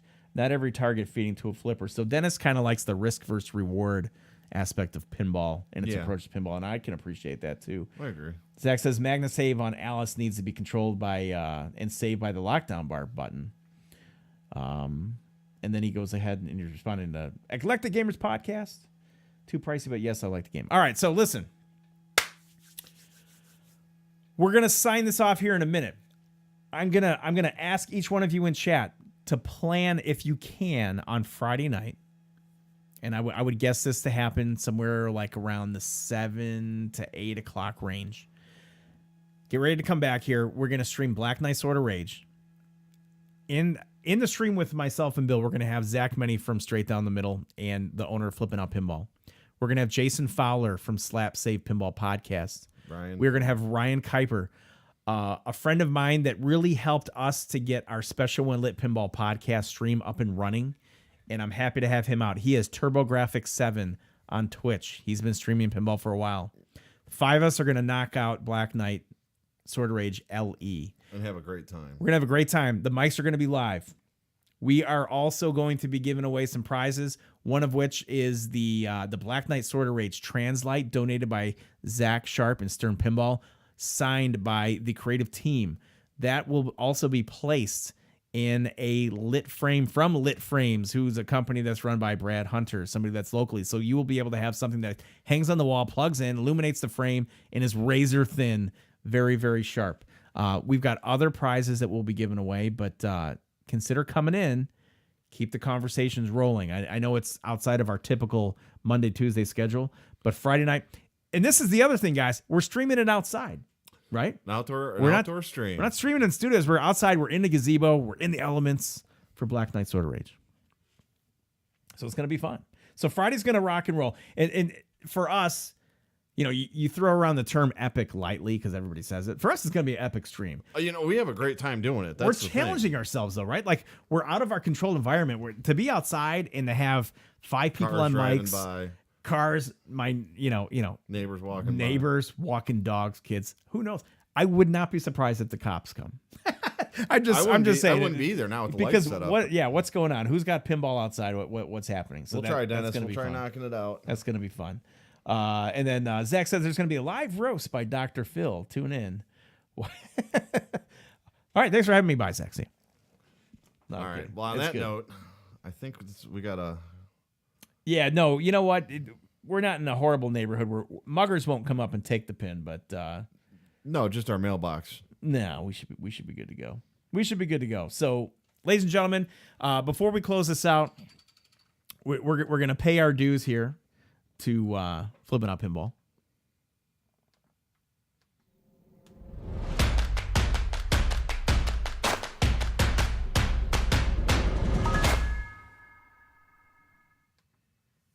Want to go ahead and thank Scott from Penn Stadium for providing the lighting on Deadpool Premium. Deadpool is going to be up and out of here. I want to thank Bill Webb. I want to thank Ken, my partner in crime here, Zach and Nicole, Pinball. Flipping Up Pinball. I want to thank everybody that was here that participated in chat and who's been coming back every week. Who's been coming back. We know who you are. We know who you are. We're starting to form this relationship, and I like it. And I don't know. I think at that point, good times. We're going to kind of wrap it up. If anybody has anything to say, you can go ahead and say it a little bit later. But Friday night, 7:30, 8 o'clock. Between 7:30 and 8:30. We're going to fire that stream up, and we'll go from there. So, guys, we appreciate it. Everybody have a good night. For Bill Webb, I am Ken Cromwell. Everybody have a good morning, good afternoon, good evening. And don't forget to take some time out of your day and play some pinball. So long, everybody.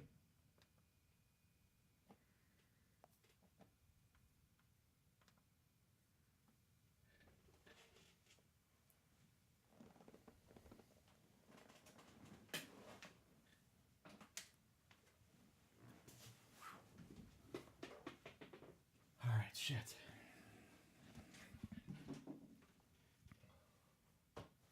I'm trying to be.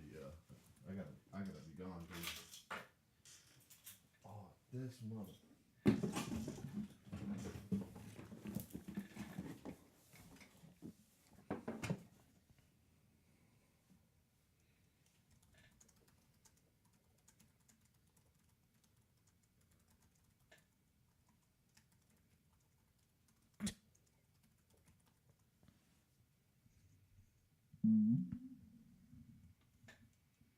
Hello?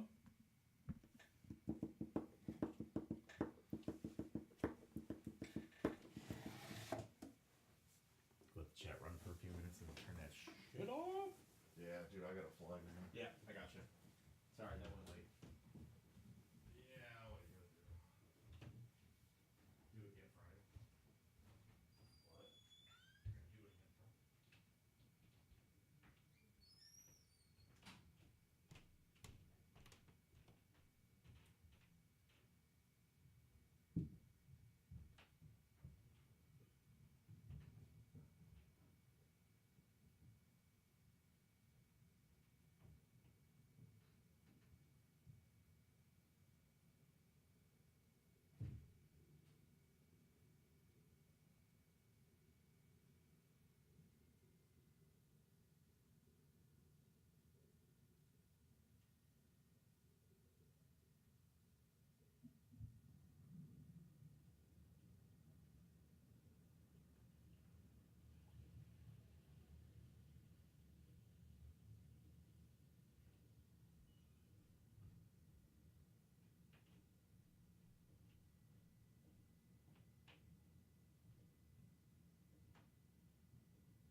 That's a great question. What is everybody still doing here? I feel like this is the ending of Ferris Bueller's Day Off. Everybody needs to go home. It's over. Go. It's over. It's all done. Thanks for coming.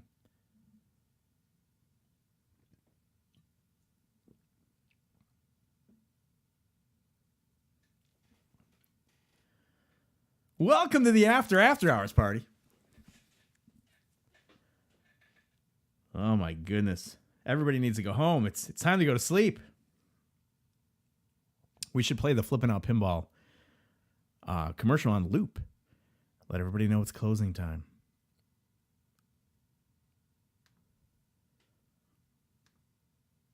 Uh-oh. All right. Everybody's home, so I would like to take this opportunity to thank everybody for sticking around, but we need to go. I know, we can't do it. I'm doing Tracy Ullman. Come on, Bill left. I came downstairs fully expecting everybody to be gone, right? Chat's over. And there's still people in chat. We got to go. We got to get this going. We got to end the chat. We have to put it to bed. We have to let it be gone. So, but thanks, guys. I think it's an encore. I saw like 2 or 3 lighters. So I came out. We're going to do this like 5 times. That's right, Dave. I'm probably violating my contract with Flip N Out Pinball by coming out of, for an encore. So I probably shouldn't be doing that. But that's awesome. One more game. This is it. Whew. Friday nights, guys. That's the way to go. Friday night this week. The ad will pop up soon like old TV channels. It's 12 a.m. That was always creepy to me. And where I lived, it was like around 10:30. It's like, it's 10 p.m. Do you know where your children are? I was like, oh, snap. I didn't have any kids, but that freaked me out a little bit. So, Bazzy34, nicely said.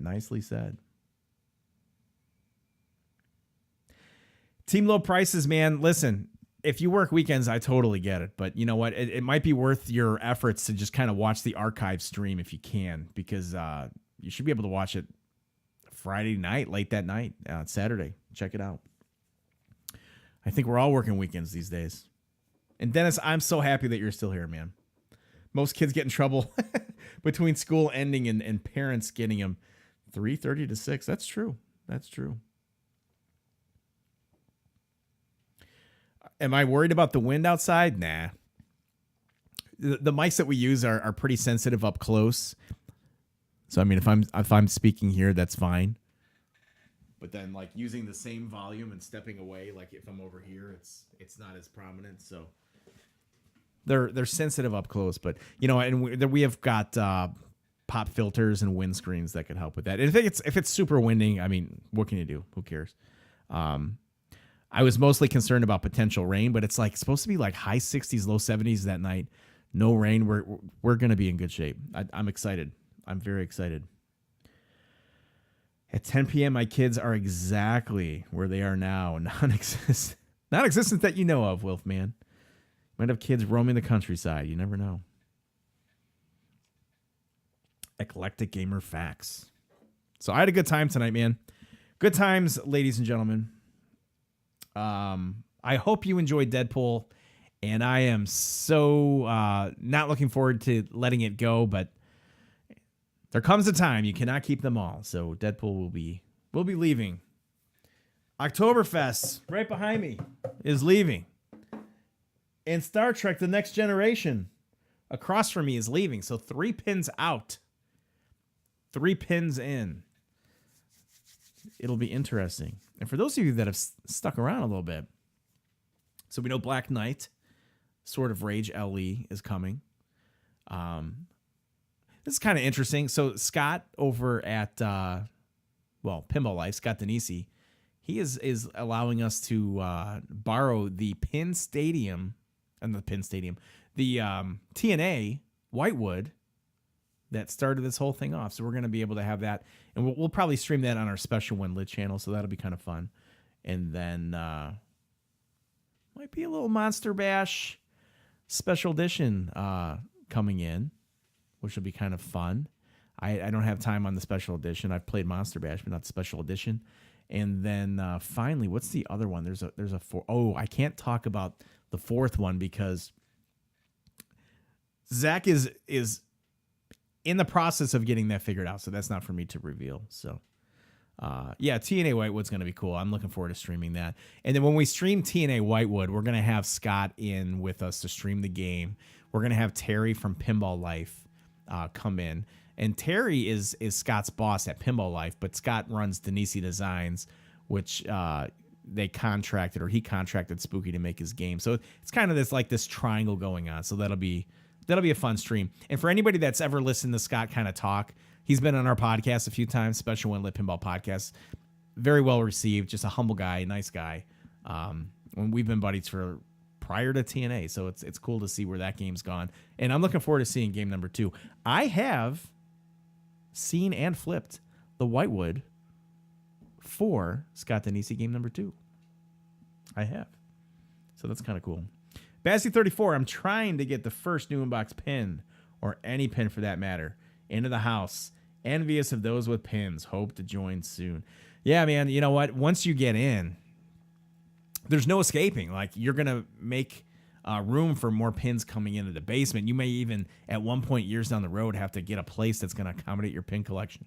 It's pretty crazy. And cheers to you, Bazzy34. I appreciate it. What game would that be, Ken?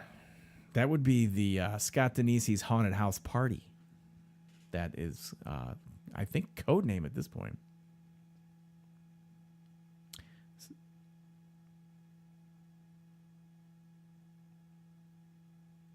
MGD Philly. Yo, totally found a Deadpool at a random bar, 45 minutes. Then go play it. If it's a premium or a pro, you're gonna have fun. Deadpool is a fun game. It's got to be set up properly though. This one tonight wasn't set up as well, so it was a little bit more difficult to hit some of the shots, but it's still a good time. After Hours Revelations, Dave. Crazy times. Too bad it's Dance Club Party Bar. Yeah, well, part of the experience on Deadpool is absolutely the music, right? So you've got to sit down and be able to, again, get an external sub and hook it up to your premium or your pro. And Jerry Thompson killed the sound package on Deadpool. It's good. And then Tanya with the code. George Gomez, the layout is aspiring. I mean, there's some shots that you think might be able to be tweaked a little bit, but it is what it is, and it plays great. It's a fun game. Absolutely. Dennis had the Star Trek Pro, first new back. What a great game. Star Trek Pro.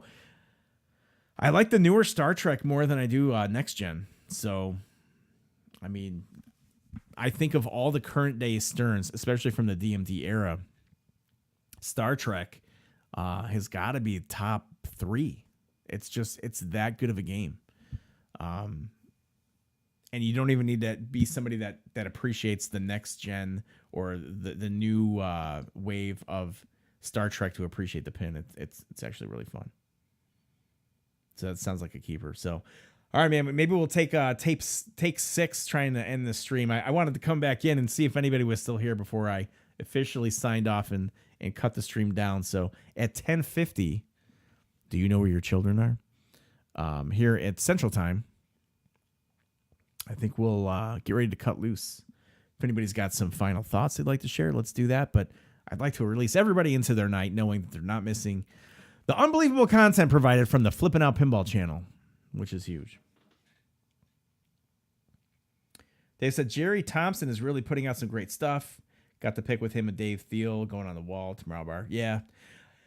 Dave, I remember you at not TPF, at Expo last year, hanging out with David Thiel. And I think I might have snapped a couple pictures for you, man, and sent them your way, if I remember. I'm trying to remember. That was a little bit of a blur. Looking forward to Expo this year. It's going to be a good time. Yeah, we got to throw the switch, buddy. I agree. Let's throw it.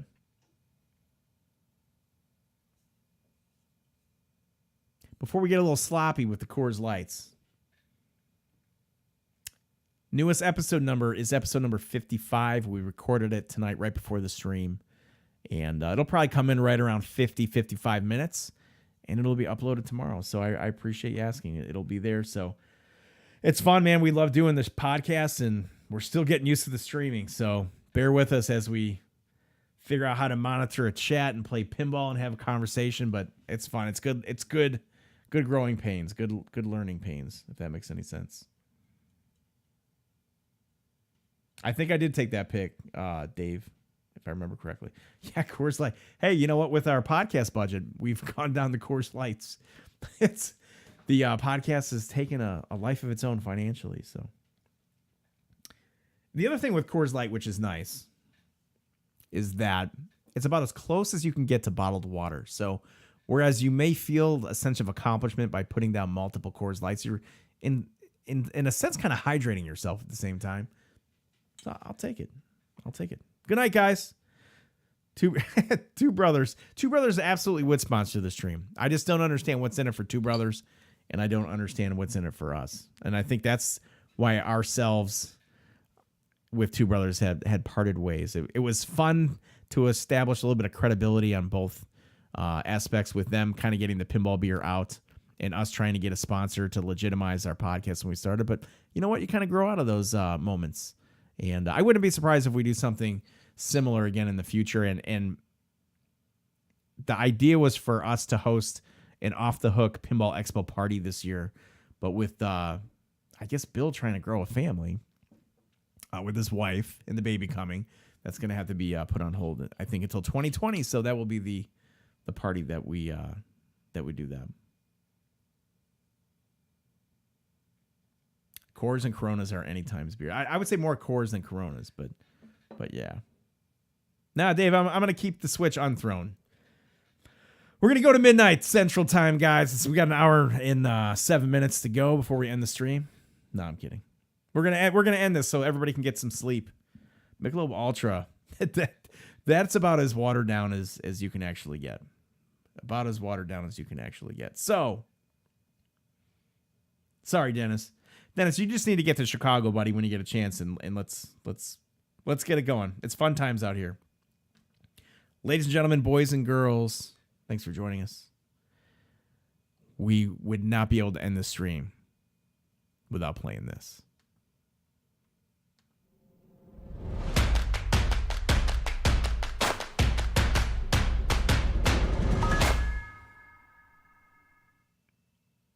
So long, everybody.